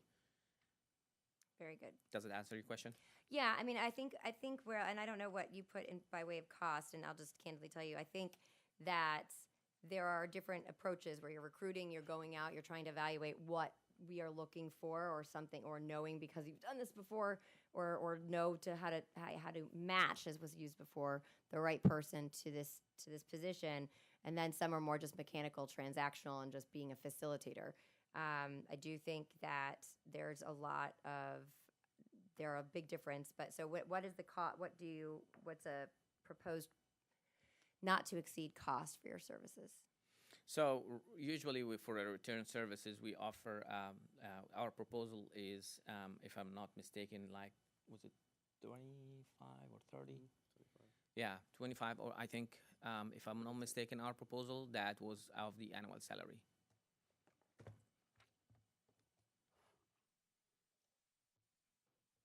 I can check if you give me a minute. I'll probably have it here. I'm just doing it as a comparative because I think it does highlight some things.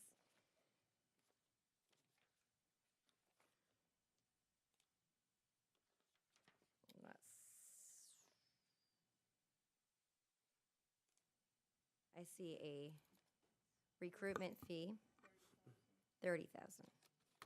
Okay, Sorry. it's a salary, so they do it based Yes, on the based salary. on salary of the candidate. Okay. I personally don't have any more questions. I don't know if any other board members do. I think as a comparison, there's a slight difference, but I wanted to look at the cost and process. Any other questions? Anyone? Okay. Do you have any other? I don't believe that we have any additional questions. If that concludes your presentation, then I believe we are all set, and we will discuss and evaluate and let you know. Thank you so much. All right, Have a thank good you so day. much. Thank you.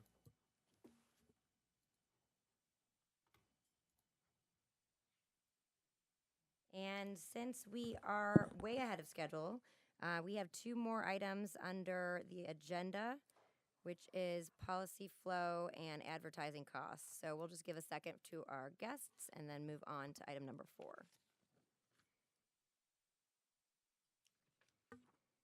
And then after that, I think we'll go back to, as a board, discussing the two firms and determine what direction we'd like to go. So.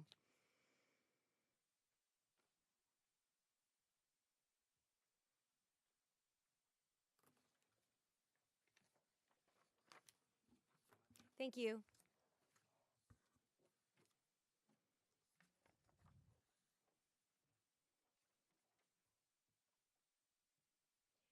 We could go to item number 4. I think, well, I guess just to let everyone know as far as board members what our next step would be to identify a search process. I can tell you as one board member, I have search firm. I think is very clear who would the leading firm would be, but that's just my perception.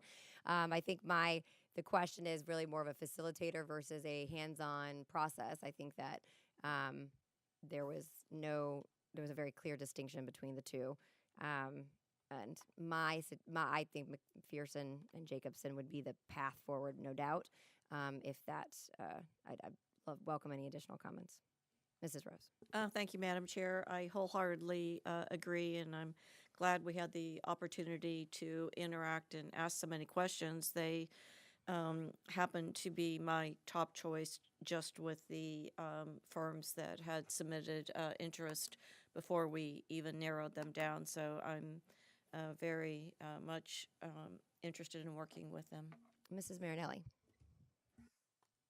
Thank you, Madam Chair. I think it was a stark difference between the two firms. I'm sure the last one was very good in their expertise, but it's not an educational expertise. And I like the fact that McPherson had former superintendents, and they seem to have a pulse on what's going around the country and the state of Florida. So my choice would be McPherson and Jacobson. And just to note to members of the audience and the public, I know Mr. Enos is more quiet than normal, but he is still joining us, but has an injury in his tooth. I feel bad. So I know that I just want to make that note that there is a reason for that silence. So unless there's any objection to moving forward. Okay. Mr. Edwards, I don't know if you have any additional thoughts. I think I said it's pretty stark, obvious, but go ahead.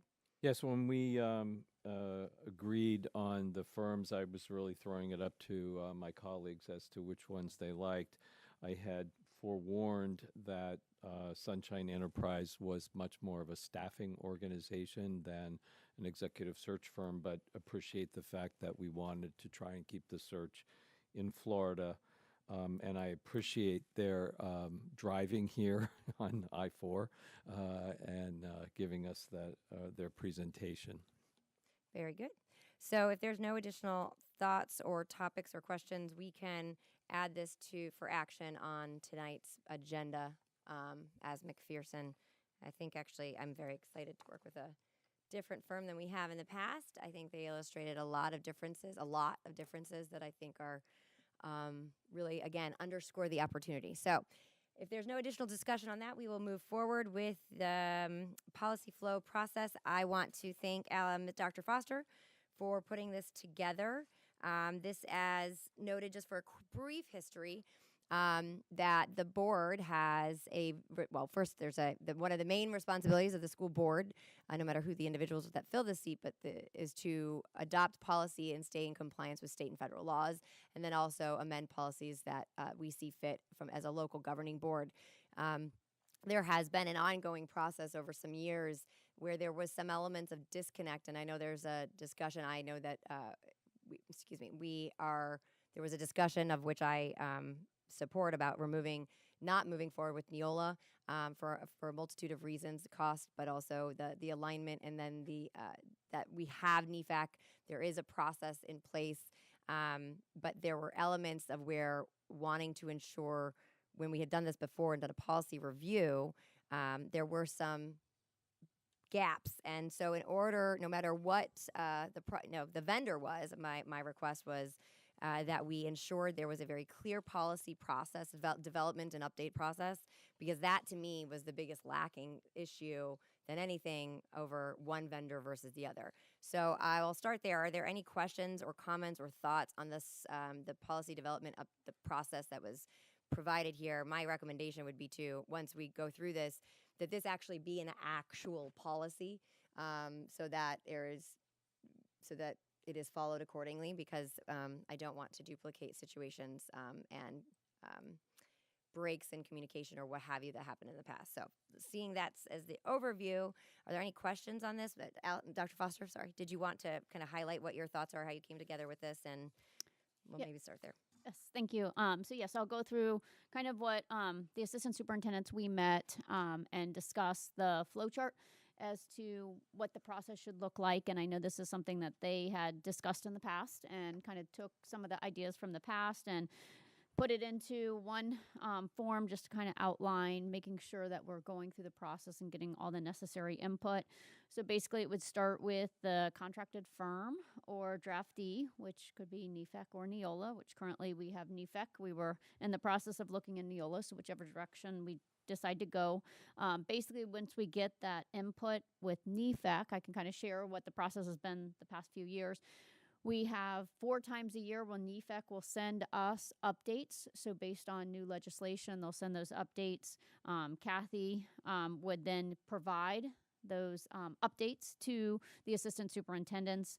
We would meet that meeting. We would have Patrick attend that meeting to go through any recommended changes to our current policies and then assign them to staff members underneath the assistant superintendent. So whether it's something that requires assistance from pupil support, maybe instructional materials, then it would go back to the assistant superintendents to review, then to cabinet. So we'd go through a cabinet discussion, and then we have the process outlined to make sure that everything is communicated correctly. And Mr. Duggan, I don't know if you want to share, we had made some changes in how we are advertising some of the, making sure that we have input to all the policies anytime that there's a change, if you want to share some of that. I don't have a tremendous amount to add other than just we're going to follow the rules, and there are certain statutory timelines that need to expire, and the whole rulemaking process that school districts such as ours are required to adhere to, and will obviously adhere to those as part of this process. So with that, if there are questions, I can answer any questions related to the process that we've come up with. And we already have had a couple of policies that we've brought through this process in the last 2 weeks or so, 3 weeks. Are there any questions by the board? I see none. This is wonderful. I'm not on my, sorry, I'm not, I usually don't make that mistake. Let me start again. So I don't see any questions by the board. I love this. This is, I think, very visible of what that process looks like. I think it also illustrates that it's not just, there is a thorough process when it comes to rulemaking and policymaking that has our subject matter expertise, but also has a legal component to it, and then ultimately goes to the final decision making of the board, of which is the elected board. So I think it helps constituents understand the process, because arguably this is one of the 3 most important jobs that this body has. So I am very excited that we have this as a solution/policy tool. My question of council would be because as we move to this evening, we have action on terminating a contract with Neola. And if I recall correctly, the motion included a contingent of having a workflow process, a solution essentially, so that we're not leaving our responsibility voided. But it appears that we do. Is this, as far as this policy development and update process, this is not in the form of a usual policy, but can we adopt this or present this as something that would be adopted as a policy? And what number would it be in? Well, we can do that. We need to go through the normal process Yep. of enacting a policy. So I don't know that it could be done today, but it certainly could be done. We could format it into the school district's, normal policy and go through the process. And absolutely, we could do that. Okay, that would be my preference. Just again, because I think that just codifying this into policy may avoid some of the challenges we had in the past. Mr. Edwards. Thank you. Mr. Dugan, I recall when we were in discussions about NEFAC and Neola the last go-around when we had these conversations, that there was some challenges to NEFAC and the way that the policies arrive. Has that been addressed? I'm not familiar with the challenges that you're talking about. When could you give me some more information? I believe it was either you or Mr. DeLeo who were sitting here when we made decisions, the other board made decisions to go with Neola, and there was points that NEFAC did not have the depth and didn't have, it's sort of a, if you will, a process by which just a quick down and dirty policy comes out and gets sent to us, and then there has to be a review process that goes into place to turn it into actual policy, where NEFAC, I'm sort of pulling off the top of my head that what's feeding into this process, which I appreciate the acting or the interim superintendent did put together for us, it was the actual product that feeds into the process that wasn't, it was sort of substandard, was my recollection. Yeah, I wasn't personally a part of those discussions, but I will tell you, in any policy implementation, and I've done a lot of it, at different governmental agencies, is, if you have someone feeding into that, like an outside entity, either NEFAC or Neola, you can't just accept and rubber stamp what they send you. You need to have knowledgeable people, such as lawyers and people with specialized information and knowledge in the field, like educators, and you need to work with the policymakers and the specialized people and the lawyers, and you have to have people constantly reviewing legislation and determining what do we absolutely by statute have to enact, and the product that one of these services provides to us, does it meet that standard? Does it go beyond, what the law requires in a way that is acceptable or not acceptable?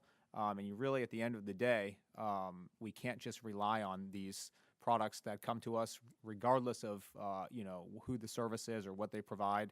We need to be making good, thoughtful, policy-based decisions, consistent with statute, with lawyers looking at them to make sure that ultimately what this board passes, when it ultimately works its way through the process that Dr. Foster put together, is something that is, number one, lawful every time, is the minimum floor, and number two, good policy.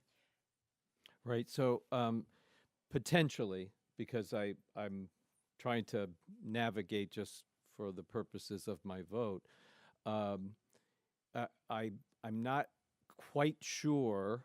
And maybe it was a financial concern or a time concern of having to look at all of our policies and get them to I'm not 100% clear as to why we're changing Neola, but if it is a cost, then if the input of the product that comes from Neola requires substantial legal time to turn it into where I thought one of the differences with Neola was that a good part of that was already coming because they were doing it. They have a legal team that does part of that, and that it was savings of our own legal hours to clean the policy up. So I'm just trying to get a sense of, if I'm just making a decision on cost, am I saving money by not having a Neola contract, and I might eat it up in your time and legal hours, or is it more cost effective to stay with Neola, maybe not have to go through all of our policies at once, or set up? I'm trying to get a handle on that for my own personal vote. Sure. And there's different ways to do it, obviously. If you have a service that you think is reputable and does a good job, that certainly is a great starting point where we advance to stage 3 rather than starting at stage 1, right? So certainly all of my time is compensable, like most lawyers. And if you can, trim some of the fat off of my time and we can start at an advanced place in the process, then certainly, yeah, that would reduce legal fees. At the end of the day, though, I look at my role, and you all, tell me if that's different, is to be a gatekeeper for you and to look out for you. And, I don't know that the lawyers at these services are against anybody, but they're for them more than they're for you. I am for you. So you tell me what legal work you want me to do, I do it, but I typically look for ways to put you all in positions, all 5 of you individually and collectively as a group, in a position for success. And, that requires making sure our policies, like I said, are legal and that they're good policy as well. So if I may, I think that there are a couple things.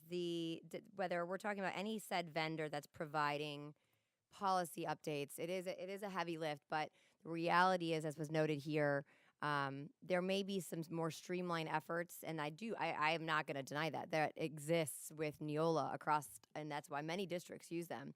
I'll argue again, I have to underscore that the most important responsibility of this body is policymaking, and to make sure that, one, it is obviously in line with federal and state law and any kind of regulatory rulemaking, so we're in compliance, but it also is incumbent upon us, this local body, who is a governing board, to make policies that align to our local community.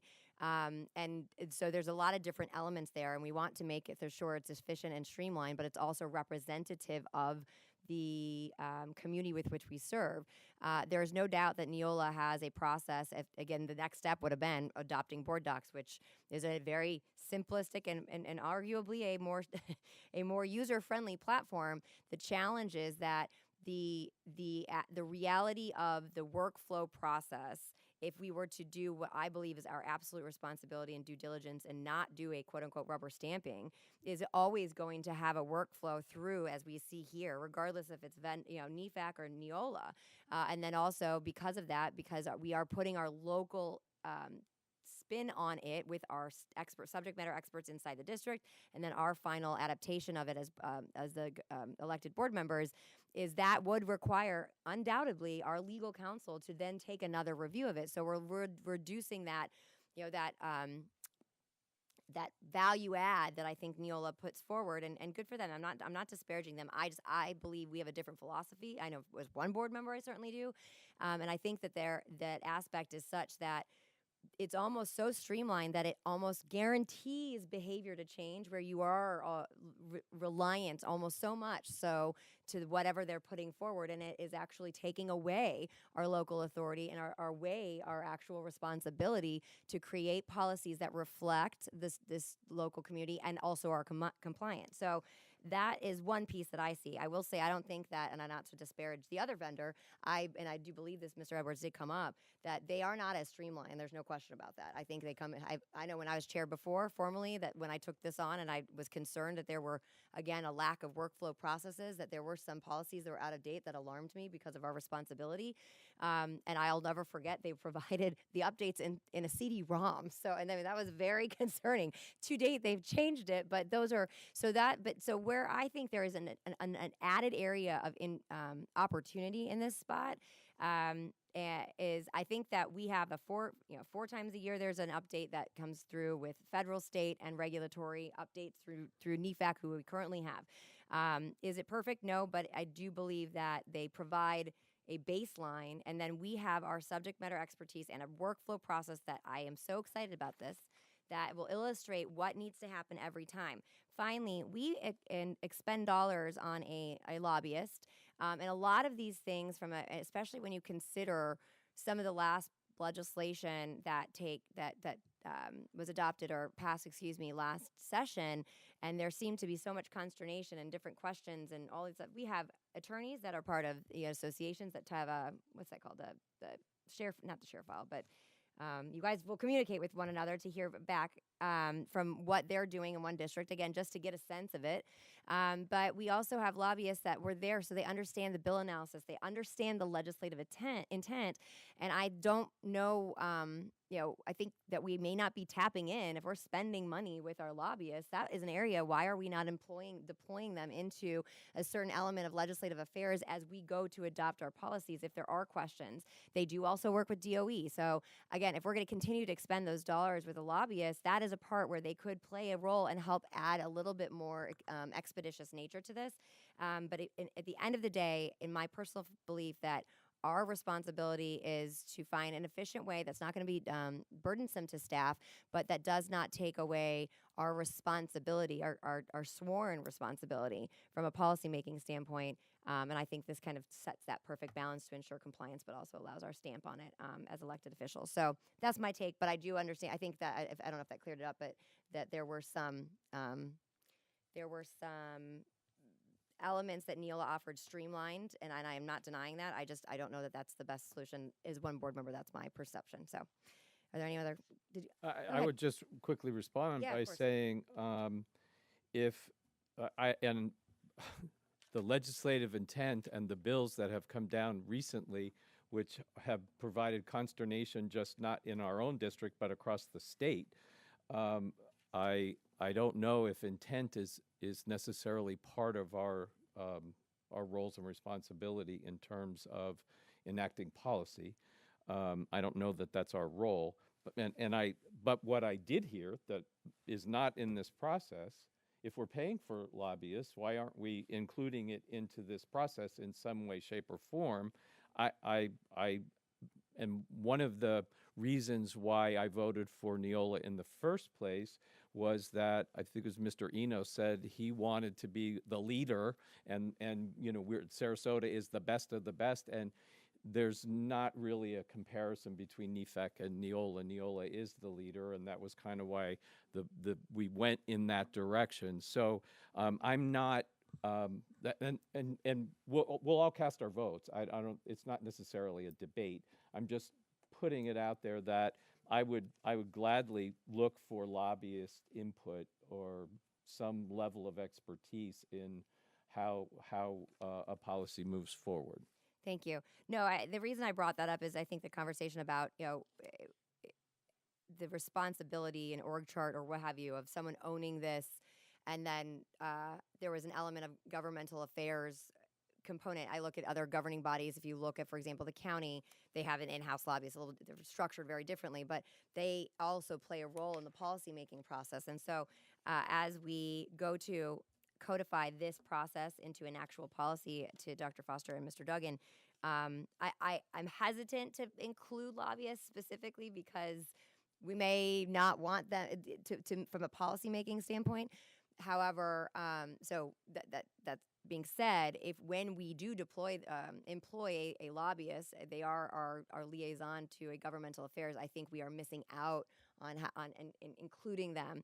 But to put them in the policy makes it challenging. That would require us to always have one, and I don't know that is the case. But just wanted to raise it when I looked at other government municipalities that have to deal with the changing aspects of state and federal law.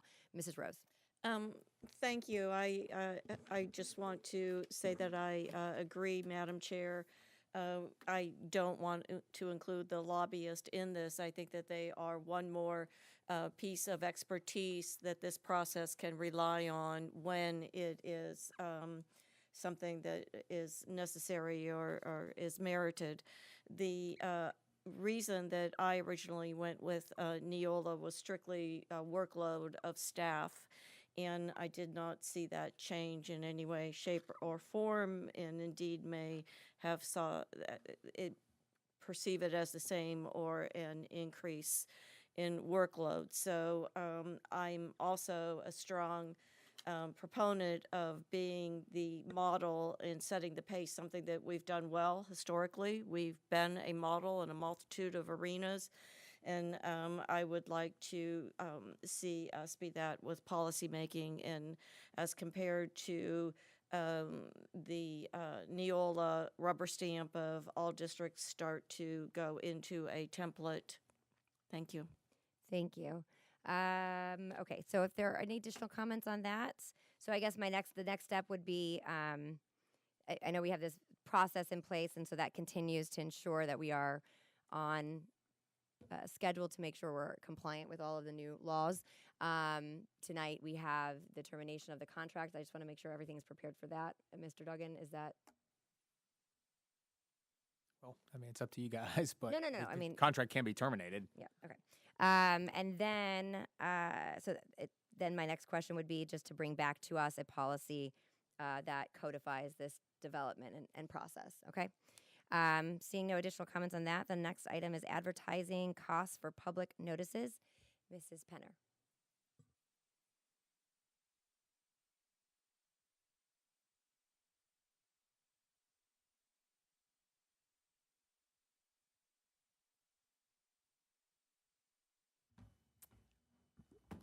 Good morning. Yes, it was raising its hand. So I've been working with Mr. Duggan, and fortunately also Mr. Dumas has been helping me with some of his contacts. So as far as costs are concerned, in a typical year, we spend about $15,000 on legal type advertisements. Probably the most significant portion of that is the budget advertisements, which comes in just below $4,000. Other than that, it's smaller piecemeal things that come through. And, again, some of that advertisement is, for specific issues. I know we did some advertisement this year through HR for the bus drivers, things like that. So some of it is outside of the legal notices as well. I may turn this over to Mr. Duggan to explain the legalities of it, because we will have to work with our county and utilize their website in order to make this happen. And that's going to take a little more communication, I think, to get that up and running. So Sure. So historically, legal notices have been published in newspapers, and that historically is because the newspaper has been the primary vehicle for which people obtain their news. Obviously, with the advent of the internet and technology, how people communicate differently. And in response to that, the legislature, during the last legislative term, passed a law that permitted, governmental entities such as, school districts to advertise in a more cost-effective way. I mean, like Ms. Penner says, we spend thousands of dollars a year advertising with the newspaper, and the legislature last session passed a law that permitted a county, called for a county to set up a website and allowed other governmental entities to utilize that. So since that time, I have been communicating with Ms. Penner about how can we implement this. I have, late last week, was in contact with one of the deputy county attorneys at the county attorney's office, and we are looking to set up a process and a meeting that incorporates legal, that incorporates IT, that incorporates the people who are involved in this process to come up with a game plan. So in sum, the legislature has given us the ability to advertise in a different way. There are procedural and practical processes that need to be established still that have not yet been established. So it's a work in progress, but I'm optimistic we can come up with something that will be cost effective and reduce the advertising fees that we historically have paid as recently as this past year. Okay, any comments? Mr. Edwards? I guess I appreciate that we're talking about it and bringing it to our attention.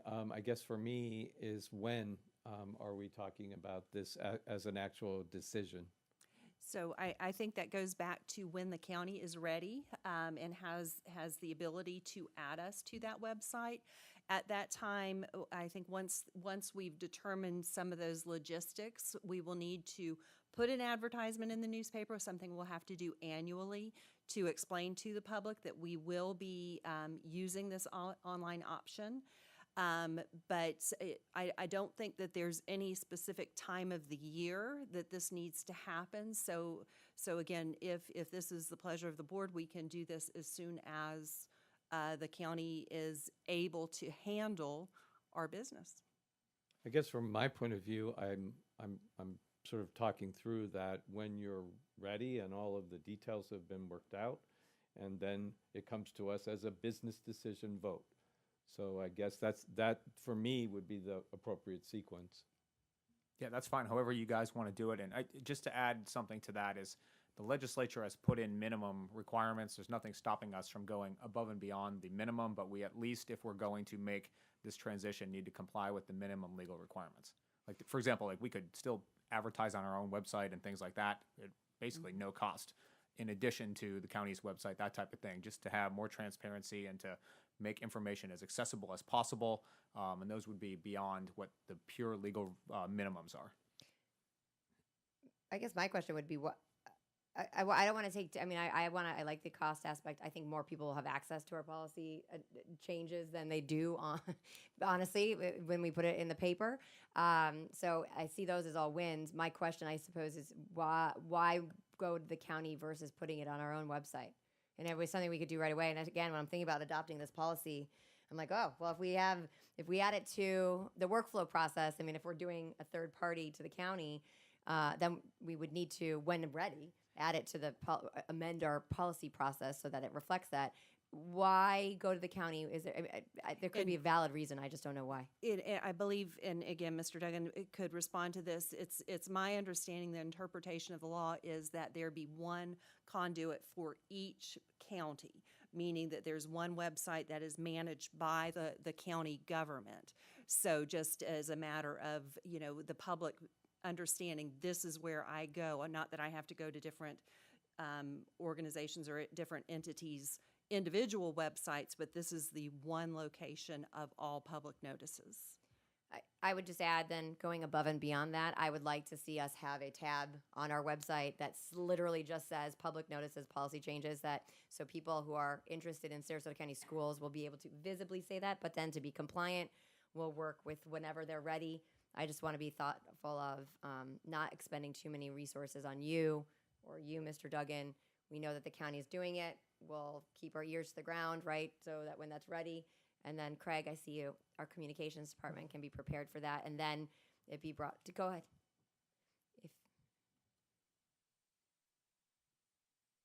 Hi.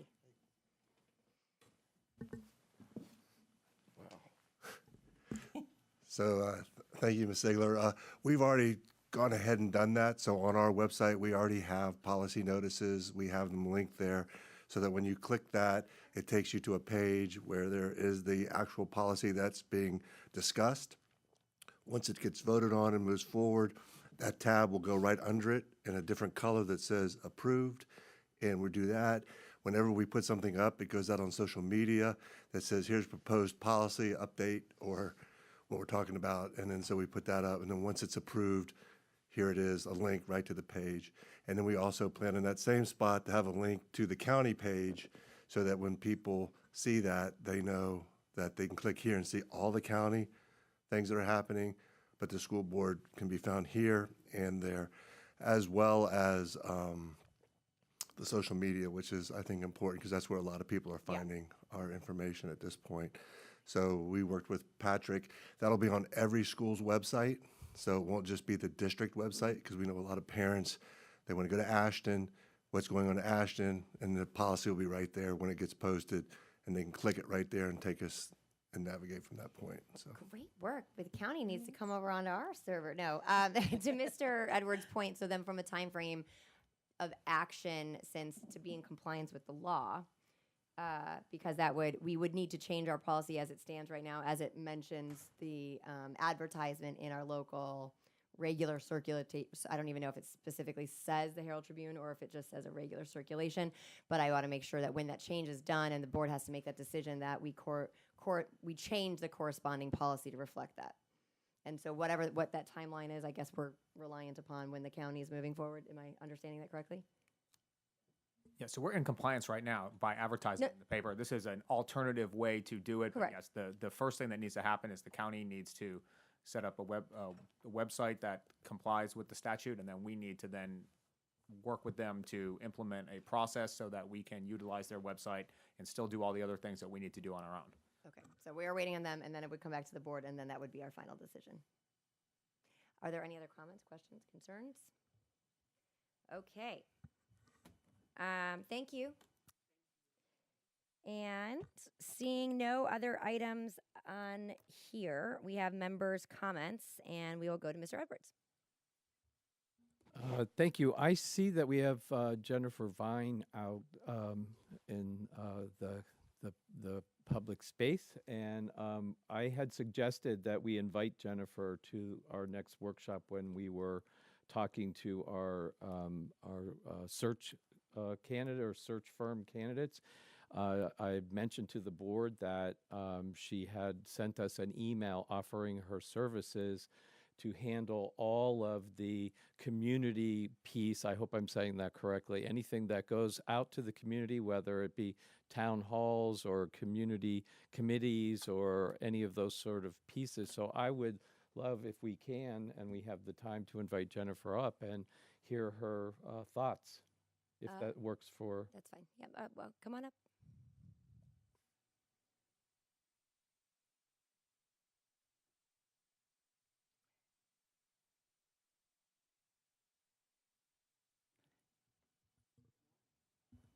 Good morning. Yeah. So I just wanted to convey on behalf of the Education Foundation of Sarasota County that we stand to support your work. And so in the degree and the way in which we can do that, we're very flexible. We have actually served by having and hosting community forums, town halls. We do surveys. I think when you listen to the search firms before, they certainly reinforce the importance of having that, and you all certainly stated that. And so we just stand ready to, in any way possible, that you have an interest in which our services can provide that support, we can do that, and we're ready. We certainly have the capacity to do so. I think one of the upsides to it is that certainly we have a lot of relationships in the community. We have a pulse on the community, and we're deeply embedded in the community. So we know many of the stakeholders that I think you all would be interested in hearing from. So again, we just leave that to your discretion, and we are ready to serve in whatever way possible.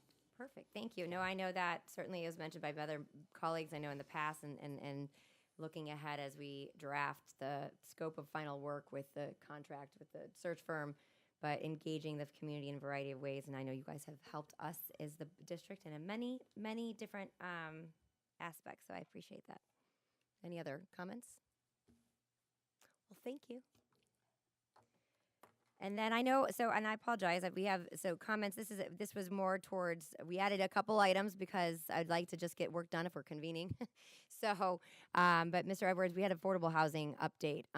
Did you want to discuss that? And I want to make sure you're getting your items addressed. I do have some thoughts on it, but wanted to put that on. I'm still confused. I had that conversation with Dr. Foster in our one-on-one about the process by which items actually become agenda items. I worked with the previous two chairs that I've served under, where it was one process, and this process for me hasn't been solidified and clearly communicated. Aside from that, I did ask for an agenda item several times about affordable housing, which I still ultimately would like to see as an agenda item. But let me give some background to affordable housing. I think that maybe was your intent for member comments. In my work as a school board member, I attend a lot of different functions. I meet with a lot of other elected officials. And in the process, I found a lot of our colleagues here in elected officials were working on affordable housing, the sheriff's department, the county commissioners, the hospital, various organizations were struggling with their entry-level employees of, number one, if we can find them, but then how do they get into the Sarasota housing market? And we all sort of just talked about it as an where are the opportunities? And I brought that back to Dr. Aspen as a just a topic of conversation for the school district. And it turned out he and Jody Dumas had been having some similar conversations, and there was a wider conversation. And we met several times as a school district. The sheriff was involved, Jonathan Lewis from the county, William Russell from the Housing Authority. Lots of people were just in brainstorming sessions to talk about what can we do as a community, since we're all looking for these entry-level folks, and where can they afford to get into the market and live in Sarasota County. I'll kind of cut through all of the conversations that happened. What I'd like the board to see is a presentation from one particular company, of which I have their booklet here, and would be happy to have all of the booklets brought, and I would invite them to come to the school board and actually do a workshop, which was what I would have intended to have happen if it had become a workshop topic. So that is the process, and it is a quick, easy, actually no expense to the school district opportunity that would, I think, add incredible value for our recruiting efforts of entry-level teachers, bus drivers, all of the entry-level salaried folks that we struggle finding, and then how do they afford to live here. So I would love to get that as a topic of a workshop, and I will make sure that you all get beforehand of a copy of this, and they would either by Zoom or in person. I've met them in person. I'm sure they'd be happy to come in and present in person. Thank you. Well, first I want to make sure from the process of adding, because I have added the members' comments and assignments to ensure that there's a balance, that every board member is able to bring up topics that are priorities to them or concerns to them. And then some require staff input, some don't, but that's second step.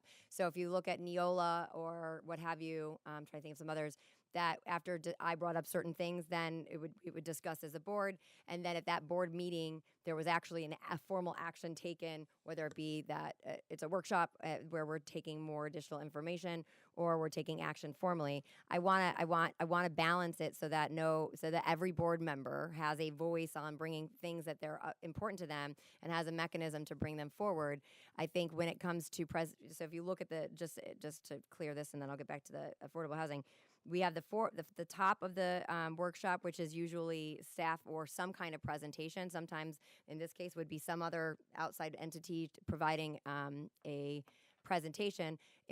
Prior to doing that, I think it's important that not me, just as chair, but that the board collectively say, do they want to do this? Do they not want to do this? Because we, as you know, trying to get through all of the workshop topics is a lot. And so trying to ensure that we're balancing and moving those things forward is why I bring the members' comments and / assignments up.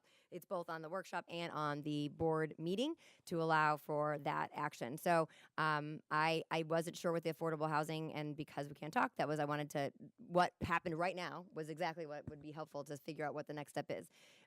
So while defer to my colleagues, I have my personal opinion. I have not heard the presentation. I know at convocation this was brought up again. I know I spoke with Mr. Dumas at that time, and it appeared that we just, as this board has now convened to determine the direction of this board, is something that people want to have and learn more about or not. So this would be the optimal time to share that. I would say my personal opinion at this current moment, with the aspects of I'm trying to rapidly and expeditiously get things kind of that I would argue are somewhat low-hanging fruit off the docket so that we can narrow in. I'm very excited about our next workshop that is going to be on progress monitoring. It's all academic, so we're really, really honed and focused on that. anything. So my personal philosophy going into this year was very much anything that is a distraction to our core mission is not something I personally want to see us take on right now. I have no doubt that there's indirect benefits, but in my mind, our staff is stretched to adding more and more things to their plate that are outside direct academics. And to me, my this as one board member, you'll probably hear me say this over and over again. Anything that is not about our core competency is not something I'm right off the bat ready to support, because I want us laser focused on the academic piece of things. So that's my personal opinion, but I don't want that. I want to make sure that the board had the opportunity to understand that, because this board's never talked about it. And so that's that. So Mrs. Rose, and then any other member comments because I do think this is important. Thank you, Madam Chair. I appreciate the work that Mr. Edwards has taken on as an individual board member or interest. My priority remains the same as it has been for the last 33 years, and that's academic excellence and the quality of our instruction and the success of our students. And my focus will remain on academic achievement, and the data is saying that it is a priority for me, moving from sustaining a ranking of second in the state to fifth is something that needs to be a focus for me and will continue to be. I'm not a proponent right now of taking on the time in a workshop for affordable housing. Mr. Edwards. With all due respect, I say that with a smile on my face and a lilt in my voice. We just had 2 conversations in a workshop about advertising for public notices that are not ready. We're not even, and then we had a whole workshop, I think it was 90 minutes, donated to Neola, which we all were in confusion as to what we were doing here on the dais, listening to a presentation. I personally, as a school board member, have seen, I don't know, 5 or 6 or 7 reiterations of workshop agendas that cross my desk prior to a workshop. So I too am most excited about listening to our academic progress monitoring at the next meeting. But I would reiterate that academic excellence comes from our teachers, and finding our teachers who provide academic excellence, and many of them will be entry level, who would be struggling to find affordable housing here without, there's an expression called spilling your popcorn in the lobby. I think that we could get a half an hour to hear how it would not cost the school district anything to have an affordable housing opportunity that is directly related to finding teachers and classified staff specifically for the school district. It would not be shared with anyone else in the county. It would be for us as a recruiting tool to, frankly, find the best teachers in the state if we had that opportunity. So I challenge, and I only brought it because I believe it would be a credible tool to help our academic excellence. I'm not here trying to find or to waste anyone's time. No, forgive me. That's not my intention. I would say what I have understood over some time is that it does incur property that we have, and that even if it doesn't cost anything, we're getting into. I just don't want to be in the real estate business, and we're not like. But that's my personal opinion. But they manage it. That's what I'm trying to. We wouldn't have any. They built it. They run it. And so, if you gave yourself a half an hour, 20 minutes. I'm sucking up time trying to explain why it's so valuable, and it only requires a half an hour of your time that if you decide, which I think could be a valid concern, this is not the right time, but I love that we know that it exists and we can factor it in sometime down the road. So Correct. No, and I'm one, so I want to make sure if other board members want to have a presentation on it, by all means, I certainly do not want to block that. Mrs. Rose and then Mrs. Marinelli. It's my understanding that it does involve use of school board property in lieu of taxpayers and a huge amount of thought and processes, and it's not something that is on my priority list right now in education, so I'm not supporting it at this time. Mrs. Marinelli? Well, being a brand new board member, this is really the first that I have had any formal hearing of this. I went to an event where John Thaxton was talking about it and brought up the school district, but this has been an issue, affordable housing for Sarasota County for 40 plus years. So I just have a question, Madam Chair, if I could, or a couple questions for clarification. I was under the impression as a individual board member, I would not be going out and talking to people in the public about something that they're interested or I'm interested without bringing all that to the board first to update fellow board members. Because once again, I feel like I've been somewhat a little bit blindsided because I didn't even know there was this kind of issue or talk, and I think things should be discussed before you even bring anybody up to talk about it.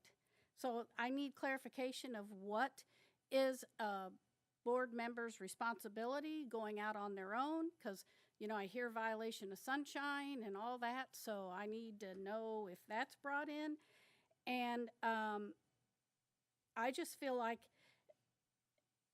to make a decision like that right now, I don't have all the information. We have a lot on our plate. I'm not saying that at some point I wouldn't like to talk about that, because I probably would like to hear about it. But I don't think right now it is the time. And just hearing about this and knowing that there's already been conversations going on, and I'm a board member and I haven't been brought into the loop, I find that very troublesome. Thank you. To answer, so I would personally think that each of you, any board member, it should be empowered to have conversations with people in the community to try to move things forward, no matter what they are. I think that that's, from an initiative standpoint, there's a balance in my mind, and this is just my philosophy of that. Then at that point, there's fact finding, right? So you have to, or having discussions with people on bringing that forward in the appropriate manner would be then bringing it forward to the board and then having a discussion, seeing the will of the board, and then doing presentations or working with staff. It depends on what that requires. Some are solely the responsibility or under the purview of the board, and some really do involve the administrative aspect of it. And so I think that there's cross sections, but I would say that any elected member of this board and in the future should be empowered to continue and bring forward things that are priorities of them, or things that they've heard in the community in which they think that would help solve and align to our mission, no matter what that is. And then it comes to the next step, is that as a board, then we take action of, is that where we want to go, and then what resources we deploy to them. As in the most simple standpoint. The fact of the matter is, affordable housing has been a conversation in this community for quite a very long time. And I know there are organizations that have been working with various government entities and trying to help solve that. And I think that's wonderful, and I do think there are indirect potential benefits to it. I will tell you that as a board member who's served on this board for some time, I've seen more and more initiatives go farther outside of our direct scope, and that when I look at how burdensome that can be just in general to the institution, period, is just my philosophy as one person, is where I'm trying to keep it narrowly tailored. And yes, there are a lot of things that have been discussed that they're in our purview of budget, policy, and accountability. Those are where I go back to, is from a priority standpoint. And so that being said, I think that this is the opportunity to say if there are presentations that can be made, I want to make sure every one of you are empowered to bring that forward, and then we can discuss as a board how we go forward and when the appropriate time is. And that doesn't matter who brings it up. I think that's the best way to, from a governance structure, to move forward. So I hope that answers your question. Mr. Edwards. I find it frustrating that we've spent 20 minutes and it's circled off of affordable housing and into a board member's roles and responsibilities. And we could have had a presentation on affordable housing. Let me just replay the tape here that the night that we terminated Dr. Asplin, I brought up two things that I said must be addressed, because this conversation started with a different board and a different superintendent, and I didn't want the school district to lose the opportunity that is in front of us. We can decide not to accept it, not to use it, but I didn't want it to be lost.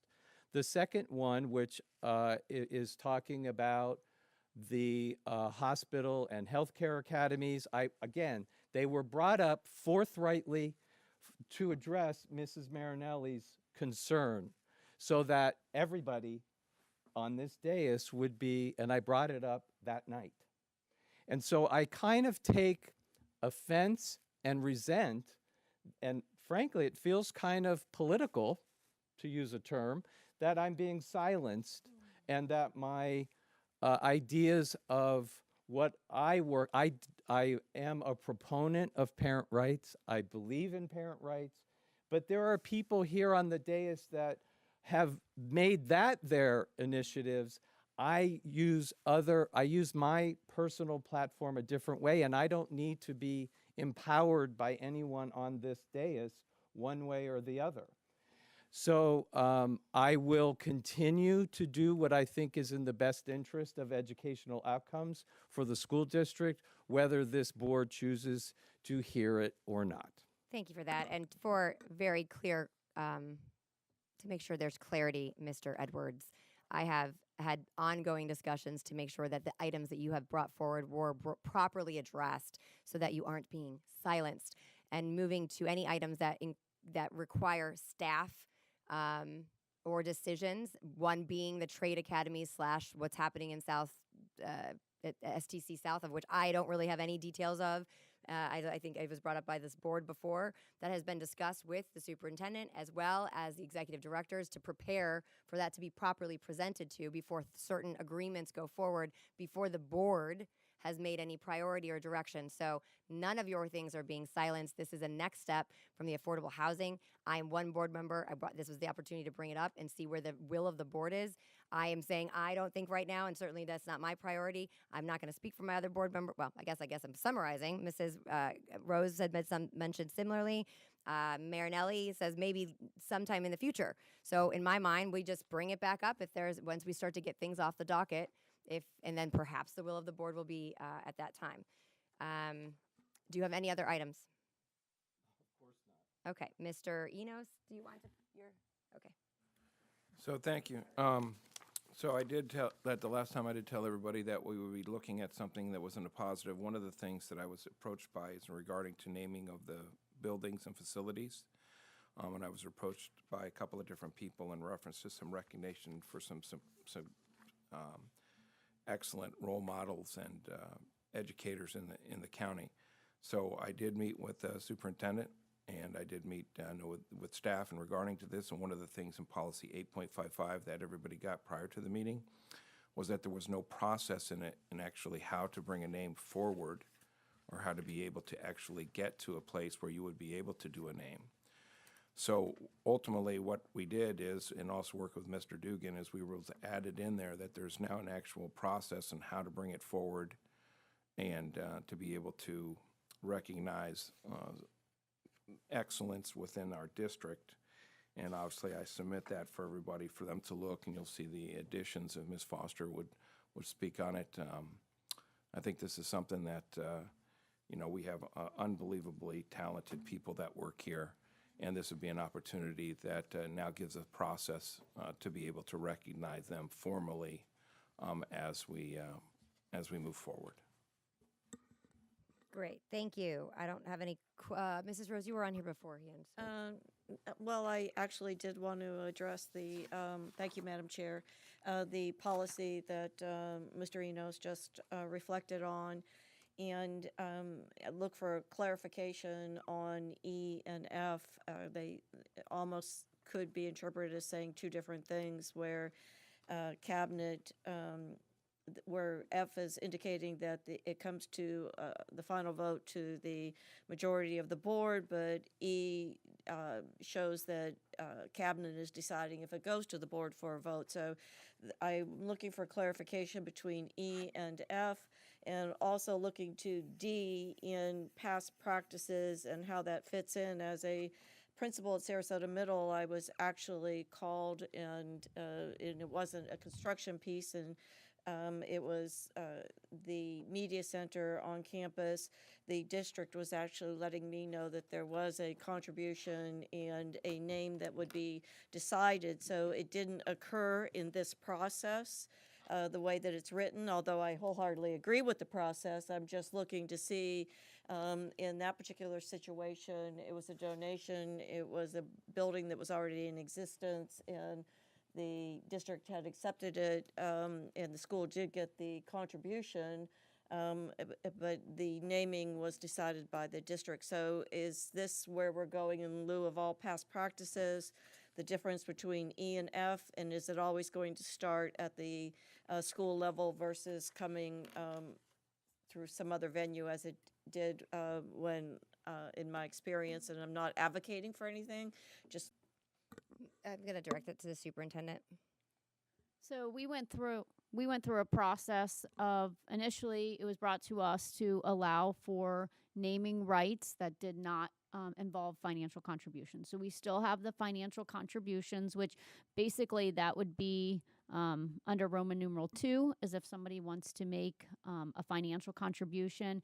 And Mr. Duggan's recommendation was to enter F under 2. That would say that we would enter into basically an agreement regarding financial terms. Under 3, Roman numeral 3 talks about naming a building or a facility after someone that does not involve financial donations. And so under that one, we went through the process of really trying to determine how we would determine if somebody then has met the qualifications that we as a district would feel would equate to having their name on a building or a field, et cetera. So we wanted to make sure that the process was pretty lengthy, that we really went through and we had lots of people giving input before it made it to the board. So that's why we have the different steps. And so it starts with the school, or it could start at the district level. So we had cost center head, et cetera, because we could have something, for example, here at the district office that is named after someone. We wanted a group, for example, at the school that would come together, really give input as to whether or not that this person should have a building named after them or not. One thing that we mentioned is that all financial parts of it would be funded by the people making the recommendation. No district dollars would be spent to put a plaque or put a statue or anything up. And then that we would have a couple other layers. We'd have it go through cabinet, so we'd have a lot of discussion. So by the time it makes it to the board, hopefully those discussions have happened as to whether or not someone meets those qualifications. But that was the reasoning behind putting all the steps in. So I don't know if I answered your question or not, but that was the difference between E and F. Ultimately, the decision lies with the board, but it was trying to go through that whole full vetting process before it reaches the board level. Thank you. Mrs. Marinelli? Thank you, Madam Chair. This really is about educational excellence. I was invited by Dr. Rachel Shelley to visit Booker High School. So I went yesterday morning, and I arrived a few minutes before 7, and I was so impressed with the procedures that she and her staff had put in place for greeting me as a visitor on her campus. She took me around to different classrooms. I saw students that were very, very engaged in instruction. The classrooms were appropriately I want to use the word decorated, but everything had to do with education. The students were very polite. There was very few people out in hallways, and I do know Booker High School is a smaller high school, but the point is the procedures that Dr. Shelley with her staff have in place were excellent. Kids were not out in the hallways unless they had a pass. If anybody was not in Dr. Shelley's eyes appropriately dressed, she said it in a very respectful, not disciplinary way of, that certainly I'm not seeing you with a hoodie on. And the kids were like, oh, I'm so sorry, and went right on. I was impressed with their career center, the law classroom. I asked if I could go back. We looked at some of the construction from afar because I don't have a hat on, but for the new VPA and all the things that she has engaged the community in. And I sat in on the administrative staff meeting and I asked them questions of what they needed to succeed with student achievement. We went through their discipline. This is public knowledge, but how they have reduced their discipline.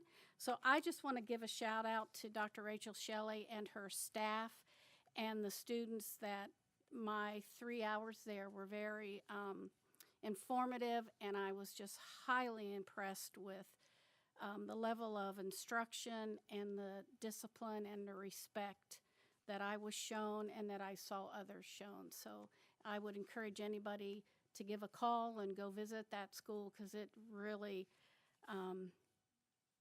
it makes you very proud of our district. So thank you. Thank you. No, Dr. Shelley runs a tight ship. I thought you were bringing that forward to say that we're naming Dr. Shelley as the next, which I was. So that's okay. But because that is an area that I'm sure will come up. And so I see Mrs. Rose is on there. I just want to finish up with 8.55. But my only piece is that I appreciate the steps. I know that years ago, the Coach Howell gymnasium was named after because our policies were such that we did not name anyone after anything. Our former superintendent, who now I recognize very much so, was laser focused on the academic achievement, was hesitant to have any processes in place so that it wasn't a distraction. But that one we suspended the rules and named it after that because it was it was organically the community rose up and we got it done. My only piece to this, and I think it's a wonderful way to do it, as long as, and I believe I believe strongly that we have professional staff to work and manage this. What I don't want it to be is a distraction or end up causing any kind of not duplicate, but just derailing the focus of very, very important things. I think it's a wonderful way to do tribute to people who have made a substantial impact in this community at large or academically. But my only concern is just as we manage this is that it be tight and it not be a distraction. That's my takeaway. Mrs. Rose. Thank you, Madam Chair. Thank you, Dr. Foster, for some clarification. So I'm understanding now that under 8.55 that Section 1, 2, and 3 are 3 different processes to approach naming. And that for clarification in Section 3, that it always will come to a final vote to the board. And then second piece, if I may, Madam Chair. Yeah, please. On a new subject, I would like to request for a future workshop that under comments for Karen Rose that if it is the will of the chair and interim superintendent, I'd like to discuss cell phone tower funds going to the school that houses the cell tower. I'll add that underneath your name. Thank you. Okay, are there any additional comments on 8.55? If not, then the appropriate, it's an amendment, so bringing that from an actionable direction this afternoon, so that can be voted on. All right, Mrs. Marinelli. Thank you, Madam Chair. I want to offer my apologies for jumping the gun. I thought this was a discussion, so I'm going to use that I'm a new board member and I didn't quite That's know the fine. No, proper it's a- procedure. So I apologize for jumping. And You were so excited to discussing. tell us about Booker, and I agree. I agree. So I do apologize for that. It's fine. And if I may, in that vein, when I was asking about where they were doing their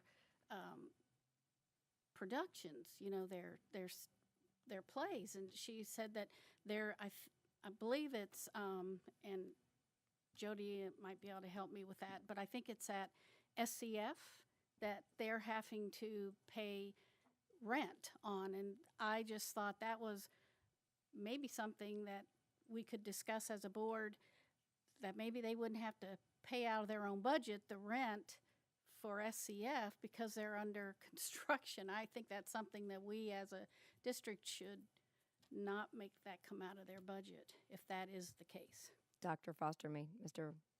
Dumas? Okay.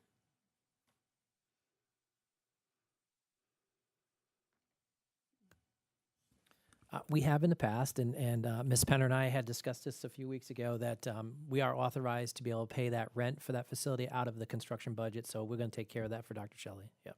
Well, that was good. Thank you. Easy peasy. That's all right. So, Mrs. Rose, did you have any additional ones? I have cell phone tower funding.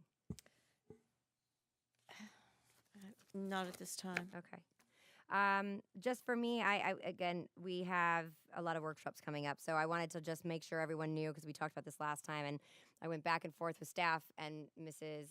Tompkins, and thank you, and everyone's scheduling, because to understanding the budgetary aspect, as we talked about priorities, there were a lot of different things that this board had brought forward as questions and areas that we wanted to do fact finding. And many of them had a financial component to it. And so to Dr. Foster's credit, if you looked at the whiteboard that her and Kat, I don't know if it was assistant superintendents or what, but it was a huge whiteboard, and it really just showed all the variety of things that were coming out of this board's mouths about priorities, and how they could be collectively pulled and captured in. And my goal was saying, of these, what actionable items under our purview as a board can we be given to provide this with, so that we can take next steps. And so I think they've narrowed them down. And just to update the board, because I want to make sure that I'm collectively capturing what's being discussed here, so that we are working efficiently, but also addressing the concerns from a priority standpoint. We are on March 21st, if that's our next meeting. We'll be having a progress monitoring update. It's heavily focused on all academics. I think it's housed really well together. There are some additional ancillary things. I don't have it in front of me. Mrs. Tompkins, do you have the 21st draft agenda for the workshop with you? Or do you have it? I just want to go through that with the board to make sure they have some visibility as to what's happening. Then after that, as was discussed, there are some financial, in my mind, and as one board member, one of the most important components that we have, in addition to adopting policy, is deploying resources so that we achieve our respective goals, but certainly aligned to the academic mission of this body. So it made sense to say, let's deliver where we are right now, and then have the discussion about financial budgetary priorities. Because if we don't know where we are right now, I think it makes it very challenging to say, I didn't want to do them out of sync. So that is the workflow that we have working ahead of us. I have all these different things. So I just want to stop and say that is how we're looking at it. But I don't know that we needed an extra workshop. My goal is making sure that the time is afforded for all board members to bring forward their priorities when it comes to the financial direction and how we're deploying those resources. However, I wanted to make sure we prioritized getting where we are academically with progress monitoring, so that we have a moment in time to see what that is, and I think that would benefit us as far as the decision-making process of financial resources. That was really the only item. The final piece was, I'm still working with staff. I will continually say this, and I know Dr. Foster had mentioned this, but the behavioral piece is a hugely important priority of mine. I think this board mentioned that this also something that we are all concerned about, that has its own unique workshop component to it, but it has a direct correlation to not only our staffing, but also to our students' academic achievement. And so as I look forward and now also combine a superintendent search process, those are all constantly being reevaluated as far as scheduling. There may very well be a need for special workshops. I will keep you guys posted. In my direction is for the administrative assistant to provide to make sure that everyone is available reasonably at those times. So that's just, I wanted to just give a quick update because there's a lot of moving parts. But my goal and commitment is to ensure that we're able to bring these things forward and address the concerns. And then in the event there are presentations or anything of the matter, that it be the will of the board that those move forward. So in front of you, you'll see March 21st. And I just want board members to see that. Mr. Edwards, you'll note that number 8 is trade academies and healthcare academies. But the top part of it is all about academics. We have some other outstanding items. The next, the legal costs goes in line with the Shoemaker contract, as this board discussed, in order to adopt any kind of changes and cleaning that up to have a better sense of that. And then moving into the capital debt, and then we have I didn't realize that was that. Okay, so I just wanted to update you guys all. If there is after that, when we have a discussion about financial, I want to just put this in your minds. If we do need to have a standalone workshop for budget priorities, I'm absolutely fine with that. But I wanted to make sure we addressed the academic status report first, because in my mind, everything goes back to that. So that's just my quick update. Mrs. Rose. Thank you, Madam Chair. You caught me off guard when you said, did I have anything that I wanted to add? Sorry. Wasn't thinking in those immediate terms, but reflecting back, I do want to emphasize the direct relationship of how we organizationally structure discipline and what that process looks like and its impact on instruction in a classroom. It couldn't be more direct. So I do want to reinforce that as a priority as an individual board member. I also want to have for consideration a presentation on bargaining. I would very much like to get ahead of the bargaining process as a board and how we come to consensus on what that looks like. And I'll state my individual priority of being salaries of our district staff and how we recruit and retain staff in that process. So for me, that aligns very directly with the budget process and how we vote and handle categories of dollars. So there's those two pieces. And then finally, I'm looking for some very upfront conversations with the interim superintendent and instructional staff, Mr. Renoff, and et cetera, on where is the emphasis and what is the a good deal of the work being done in kindergarten through third grade in reading, because I am going to work being done in kindergarten through third grade in reading, because I am going to overemphasize this from this point. I have traditionally throughout my career, my tenure on the board, and I'm going to overemphasize it in the future because I feel it's merited that if we don't focus in and give everything that we have to early learning, kindergarten, whether it's voluntary pre-K, special exceptional student education pre-K through the third grade, and we don't get reading under control to where more than 68% of our students in the last 7 years can read at grade level, we're going nowhere no matter what we do with affordable housing or anything else on this dais.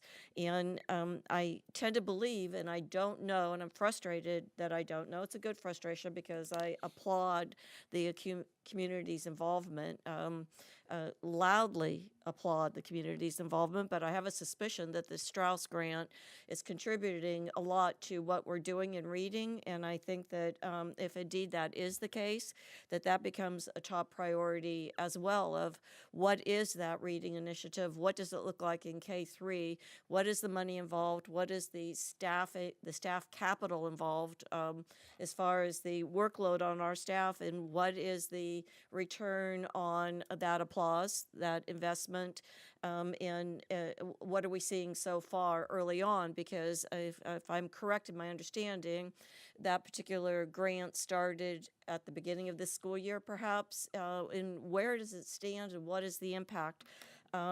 So perhaps the Strauss grant or grants of that nature, and or reading recovery. I put on as those reading recovery, Orton Gillingham, and other elementary reading programs with that kindergarten through the third grade being an insurmountable task, and one that we need to come together with our stakeholders. And please, if any foundation support is listening to this, I want your support. I applaud your support, and I encourage it.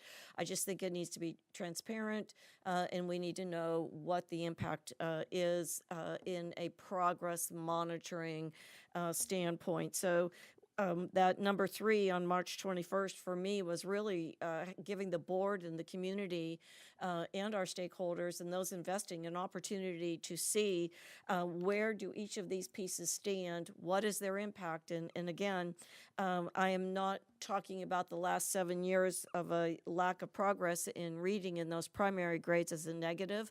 I'm talking about it as in let it empower us. Let it bring it to the forefront and emphasize all of our stakeholders' investment in the impact and decisions this board is making. So again, that's me. Is it the Strauss grant that needs to be added? Are there other pieces that Dr. Foster and Mr. Renoff, and I'm summarizing, can tell us should be on that list in a future workshop? I don't want to get to where we are not making progress in reading and that this board does not know what that progress should look like. Where is the greatest thrust that is incurring? How are you judging it? Where is the money coming from? And how should we be voting on categories of money? Thank you. Oh, thank you. Great points. Dr. Foster? Yeah, a couple things I just want to comment on. So first of all, in trying to kind of give ideas to move forward with some of the agendas, I did go back after the last workshop and try to write everything on the board and we met as assistant superintendents, and we tried to put things in groupings. And so one thing that we did, and you can see kind of the theme on the March 21st agenda, was to take our pre-K to 3 items and put them all together so we could spend a couple of hours, a good 2 to 3 hours, and discuss everything from pre-K to progress monitoring to some of the different reading programs that have been mentioned up here. And we'll definitely add the Strauss grant and any other things. I'll work with Dr. Johnson and Ms. Ellington to discuss other things that potentially should be included in that session. A couple other things I wanted to mention. I know there's been some discussion on discipline. We've had quite a bit of discussion in cabinet on our team, and we have a meeting scheduled this week to try to start to get some thoughts together on some different ideas that we could then present to the board at a future meeting. One other thing I wanted to mention, I was hoping to potentially add to the March 21st agenda. I know we've talked about finance, and our Finance Advisory Committee had the opportunity to attend that meeting last week. It's a great group that provides a lot of advice and support to our organization. Right now we have 6 members. We've kind of put that on hold as far as adding new members as we go through the process. And I had some conversations with Bonnie on that, and it seems like we're trying to do all committees at once. So our thought was maybe just to bring the Finance Advisory Committee guidelines here, that maybe we could figure out exactly what we want to move forward with that particular committee. That might be a model moving forward with some of our other committees, but it would at least give us a full group as we go into some of these financial discussions moving forward, to have, I believe it's 10 that would typically be on that committee. So just kind of wanted to present that too, to see. I don't think that conversation would be a long conversation, but it's something that I thought if we could get that process finalized, we could get a couple more people added to that committee, because I think that input is very valuable.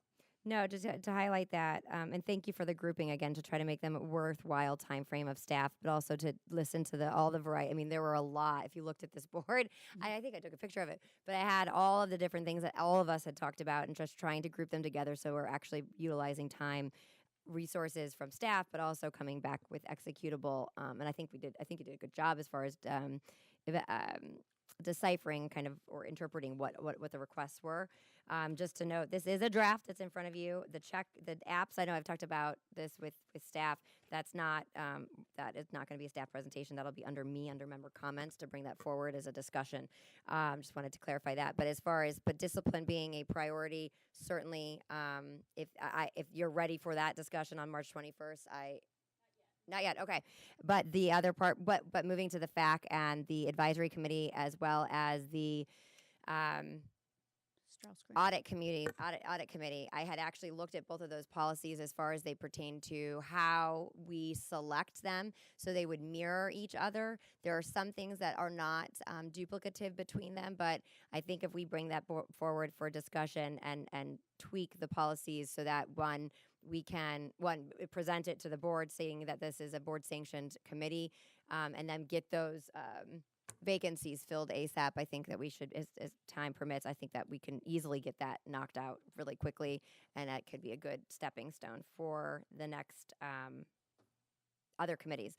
The other part was the Strauss grant. There was a discussion, and again, if it makes more sense based on the discussion with the academic alignment, but when it comes to our funding sources and grants, which Bonnie's done a great job, Mrs. Penner, excuse me, of kind of doing a first step precursor evaluation of that. Again, if that makes sense on this one or the next one of financial, because I have lots of questions on grants and funding, but what works, what doesn't work really is second to where we are now, what we need, and then evaluating what those grants are doing. But so if that should be married into this, I defer to Dr. Foster or Mrs. Rose. Sure. I'm looking to as two separate pieces. Actually, the way I understood Mrs. Penner, and I very much liked it in my one-on-one with her that all board members had, that the grants come in three categories. One, the federal, which are in process. Two, the school-based grants, which I'm not prioritizing. That's up to the principal and teachers and district executives to analyze.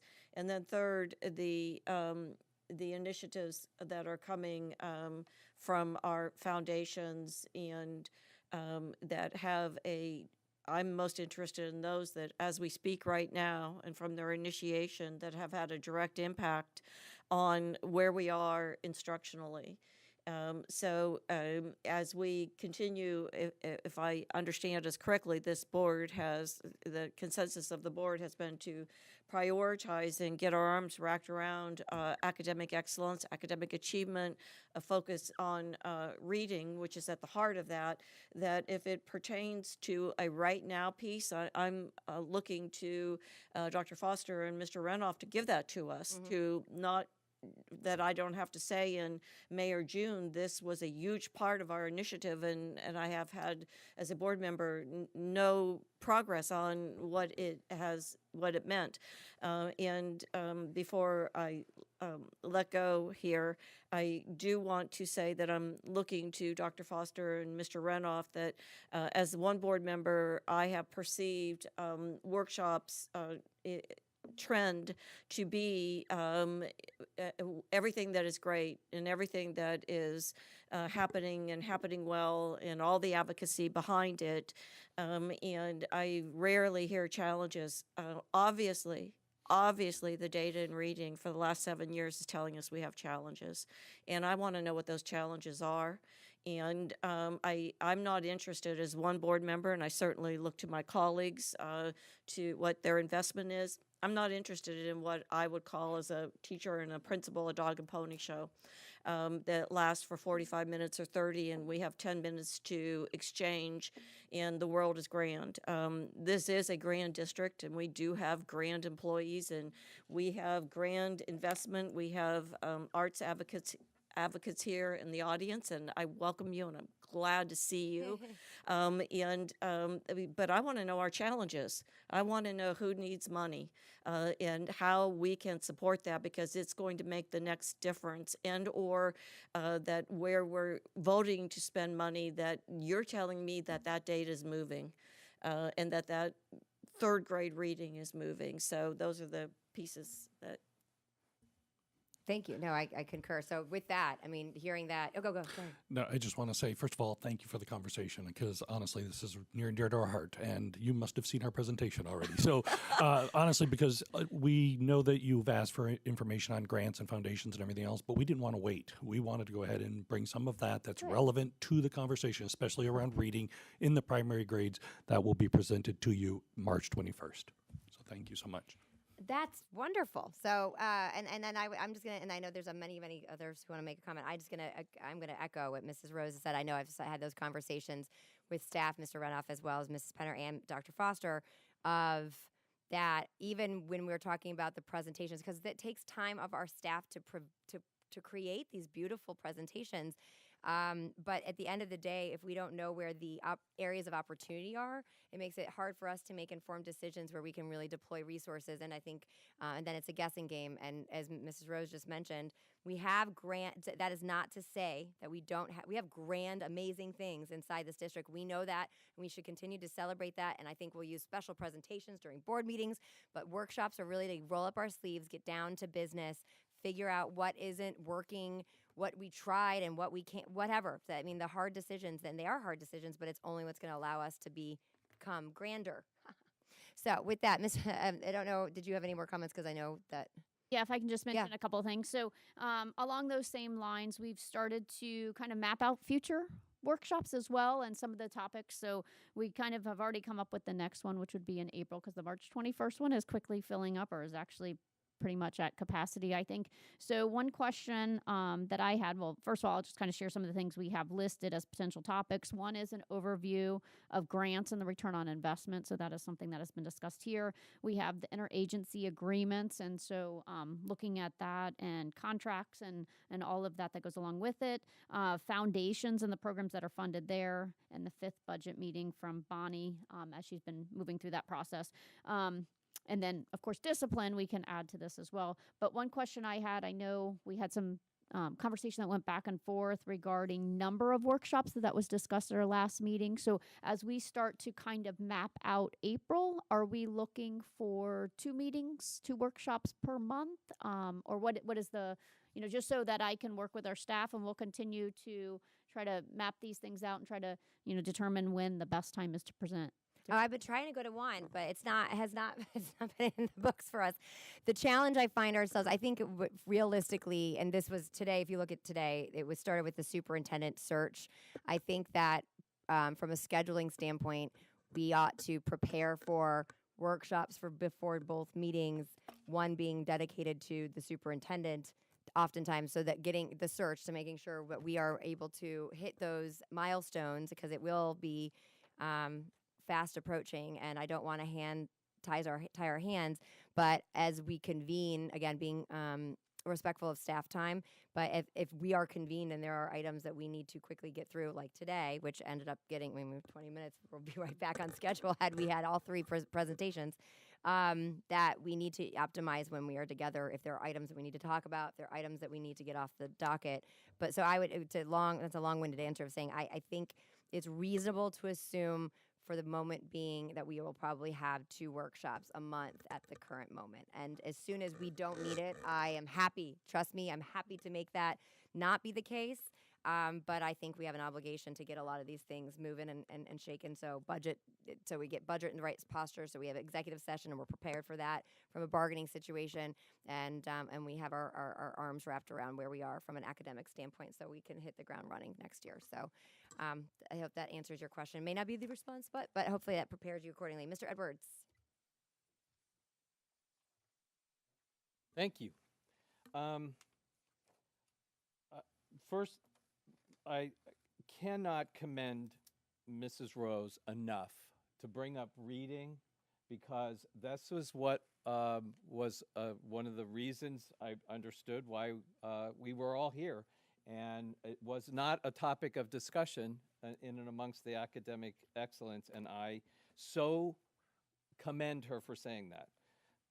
In addition to what she said about we're not looking for dog and pony shows, I've been saying that since I've been here. And if you notice, I'll say in our presentations, what can go wrong and what do you need? So I hope staff hears that we're really not looking, and I believe that's when I said about politics, when we're all focused on academic excellence and what do our students need, we're all on the same page, and I don't need PowerPoints and all that stuff. I just need the facts. In a side note, I see the Schumacher contract is on for the, I'm still waiting to see a prototype of what a bill will look like by subject matter, by all of those things. And it is useless for me to have it on a workshop until I see that and it meets at least our needs. I won't speak, the Royal Our Needs School Board on how to manage our legal expenses, and that is that's a huge criteria for me. Do you want me to just send you the last bill? Will that do, or do you want something more than that? I sort of, yeah, sure, but I hope it doesn't require a workshop conversation about how to establish an invoice by subject matter, by slip and falls, by all that stuff, and then the matter numbers that are connected to it. And then, as we pointed out, now we're going to have this NEFEC time that you're going to have to spend. So all of those kinds of things need to be, in my opinion, broken down and summarized so that we can see where legal dollars are being spent on a monthly basis and try to get control of those costs. So that's why I asked to see, because I'm happy to give you my feedback individually, and I'm sure you'd want to hear it from the other board members, but I want to have that opportunity before it's discussed and the contract is renewed. In a place where we are putting ideas onto a workshop, if you can see that we picked up, we had a whole bunch of time and it got taken up in a whole lot of conversation here. One of the things that concerns me that did not come up is security. We are down a chief. We have discipline problems. We had students here talking about restrooms. That's not necessarily a security issue as it relates to SROs. Dr. Foster brought something up yesterday that really concerned me about, well, the community wants to talk about, do we want to keep SROs or do we want to go to sheriffs? That was the first time I heard that. So I think that security for me is paramount. It's on par with academic excellence. Everyone knows that I do not miss the swearing in of any of our SROs. I personally shake their hands. It's important. Security is top of mind. And just this week, a parent brought an issue to my attention that showed a school was not as hardened as we all would like to think. So I implore us to get that on a workshop and figure out where we go from here transparently. Thank you. And that is a very good point as far as discipline and security. I think of them somewhat in hand, but they are very different at the same time. So well noted, and I couldn't agree more. So I know we have our executive sessions. Those are a little bit different, but we have public comment. Yes. Okay. Sorry. Go ahead. I just have a couple more. Yeah, go ahead. I asked the question of the recruiter about what interim responsibilities look like in general. So I put this out there that we're handing over a tremendous amount of things for this interim to do. And I really think we as a board need to have a topic of discussion of things that we would like to be addressed by the interim superintendent by priority. So for example, reading. I think getting that information, putting that together, making sure that we have all that information, what the security, things like that we say these are the 3 things that you must address, and here are the other pieces that in the course of your day. I think we have to be clear on that, because this was the handout Dr. Foster gave to me yesterday. On there is ESSER and ARP positions, which I think is leading, my concern is leading to a tremendous reorganization and taking up a whole lot of her time, when in fact I've worked with or Mrs. Penner that the board can see as ESSER position or as natural attrition occurs, that we can afford ESSER positions. I don't think it requires a tremendous amount of reorganization. I think that we have ways already in place to capture those dollars and afford those people moving forward. And lastly, future of the landings should not be on Dr. Foster's plate and not something that is discussed. If we're not discussing affordable housing, certainly not the future of the landings in terms of priority. So, and I have a whole list of other things, but I just think it's our responsibility as a board to be more organized and to give Dr. Foster a better list of things that we would like her to do and stay focused on academic achievement. Thank you. I'm just going to caveat that I appreciate that. I think that was part of the takeaway of the last meeting, where it was a lot of things coming at, and it was the aspect of, wait, we need to take a step back. But I think they all absolutely align under the academic component, the financial component, and then having the security and discipline, kind of these ancillary areas. Unless that's, I'm missing that, I think that that action is being is demonstrated in this agenda. Were you done? If I brought it up, it's because I don't think that we're doing a good job of giving her the 3 priorities that she must work on and focus on. Okay. Thank you. Mrs. Marinelli? Thank you, Madam Chair. I'd also like to, at a future date, the mental health piece and what is happening and all the dollars that are associated with the mental health. Are we utilizing them the way that the schools need them? So they go in with the finance piece and the academic piece, but I'm not for sure where or when. So, but I just think that's going to be a very important piece also, to discuss where we are, what's working, where are the dollars. Do we need to look at a different way to provide services and get input from our counselors to really see where we are with that? No, I agree. And I think, I mean, again, if staff and Dr. Foster are listening to that, I think those marry into the interlocal agreements and the financial component. And again, hinging off where we are academically, those supports are a combination of, so making sure we have full visibility of those decision-making processes.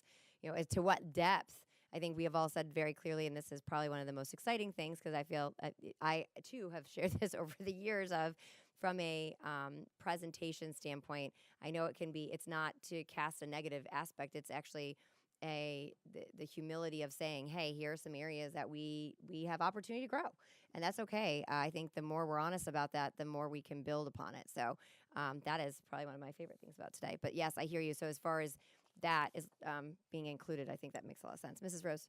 Well, can I? Oh, yeah. I'm sorry. And I just want to also, I'm very impressed with what Dr. Foster has been doing as the interim, because she's addressing issues that I think are very important. I think she is a visionary as far as looking ahead, what needs to happen with this district, because we have no guarantee we're going to find a superintendent to start July 1st. We heard the gentleman say you don't want somebody to sit still, but she also knows, I think, what all of us think is very important. She's heard loud and clear that academic achievement is number 1. Security is extremely important, if you want to say number 2.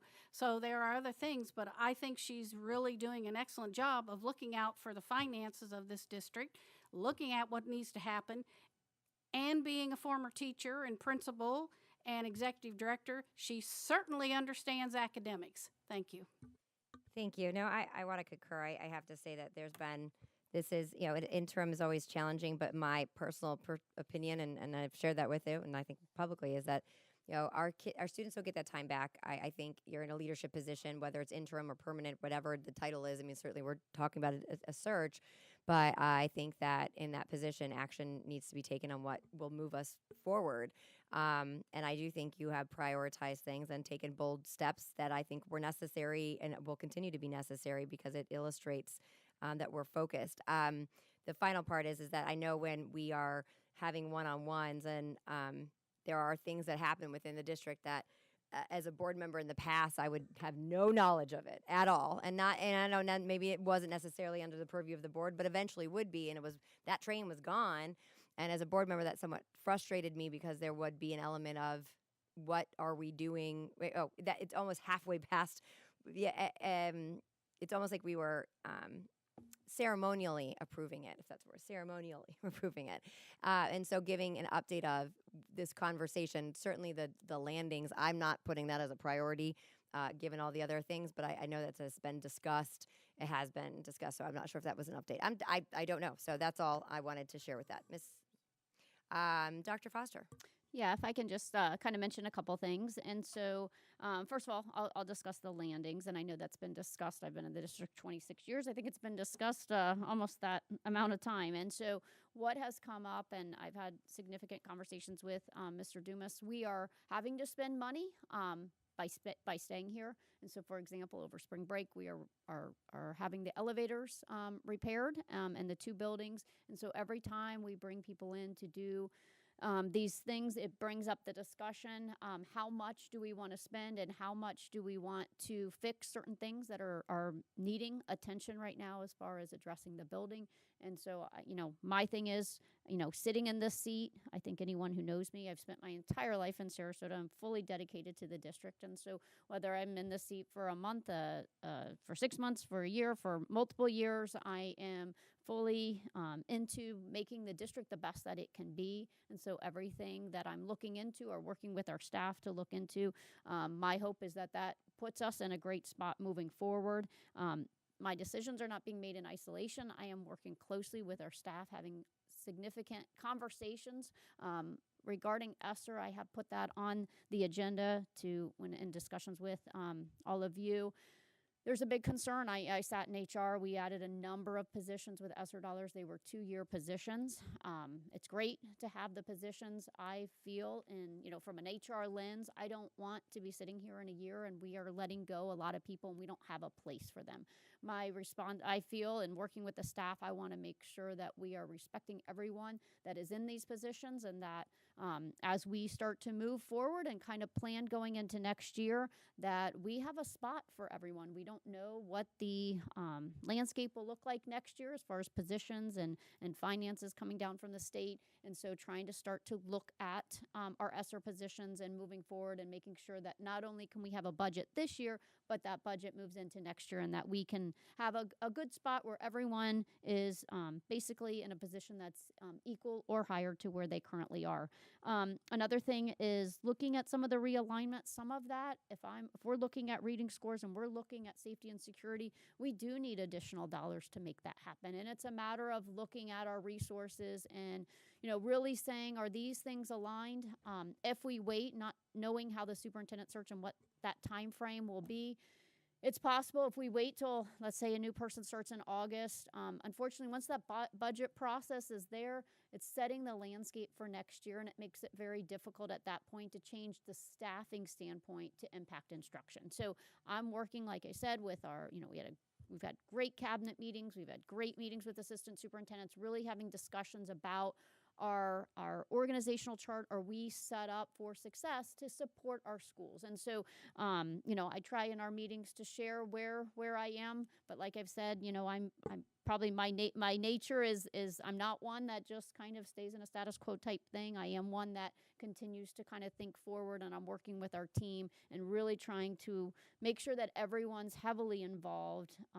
And like I said, nothing's being decided in isolation. It is a team effort. So whether I'm in the seat or another person's in the seat, the hope is that we are set up for success so that we can really move the needle academically. So. Thank you, Dr. Foster. Mrs. Rose, you have 4 minutes and we can adjourn on time. Then I can. All right. Okay. I just want to say that there is language is extraordinarily important, and of course, I think that security is a priority for all of us. There is a difference between that being a priority every minute of every day and giving the Dr. Foster an action item. I don't see a consensus here of giving her an additional action item at this point right now. But yes, of course, security is a priority, and I absolutely look to Chief Enos and his expertise as we go forward in what action items may look like. The other thing, if we're looking at a form for billing, I want to bring to front of mind that Mr. DeLeo did do previous billing, and if we're looking at our fiduciary responsibility on reducing those costs or keeping them comparable to the growth of the district and the added protocols or expenses that we come to consensus on, that there is some merit in that comparison of how billing has been done and what billing continues to look like, so that we're comparing as much as possible apples to apples in our responsibilities. And I've enjoyed the conversation. I think that that is what a workshop is about, and I want to reinforce the job that Dr. Foster's doing to date in getting ahead of things. I also appreciate that.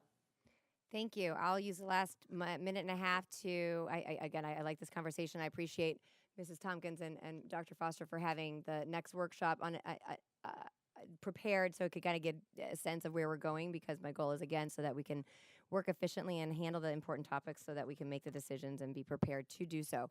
The last thing on the billing, I believe, I think sending over the sample prototype, the reason I don't want it to go through the contract, but that was a contingency, and I agree of that. So items 4 and 5, collectively a legal discussion, is a total of 45 minutes, if really, I don't even know if it'll be that much. But we do, as a board, need to understand there are a lot of legal components that are happening within the district, rightfully so, that we have no real concept of. Some things have trended up that are maybe where we can, as policymakers, take action on. This will allow us some visibility to that, and I think within that, more direction. Maybe you can give a sample of the prototype. I think you'd already sent that over. I'm sorry if that did not make it to the entire board. If not, we can have it resent, or maybe I'm mistaking it for something else. But so that a sample of what the billing is, and then how we can look at it from a department standpoint. I don't think that's a challenge. I think you guys do something very relatively similar. But if there are any other changes based on the legal costs and legal protocols that we need more direction and more specific details on, we could give you that direction at that point. I think that makes more sense. Okay. I'm going to pull you the bills for the last couple of months, Yeah. and then send them, and I'll do my best to, obviously we employ Mr. Dietzen and Miss Pitch, so I can corral those and try to get it all in one place. No, we if need you wish. those. Yeah, exactly. Perfect. All right. We are moving into what we're going to adjourn for lunch, and then we will be reconvening for executive session at 1 o'clock. Just for council, do we need to reconvene here? 2 o'clock. One was canceled. Sorry, forgive me. So 2 o'clock. So we are moving. So we are. So then, no, we will be meeting here at 3:15 to open up executive session. Yeah, you don't need to announce it in the public forum. Okay, for perfect. This specific type of We don't have to do that today. non-public meeting. Only for, I guess, litigation.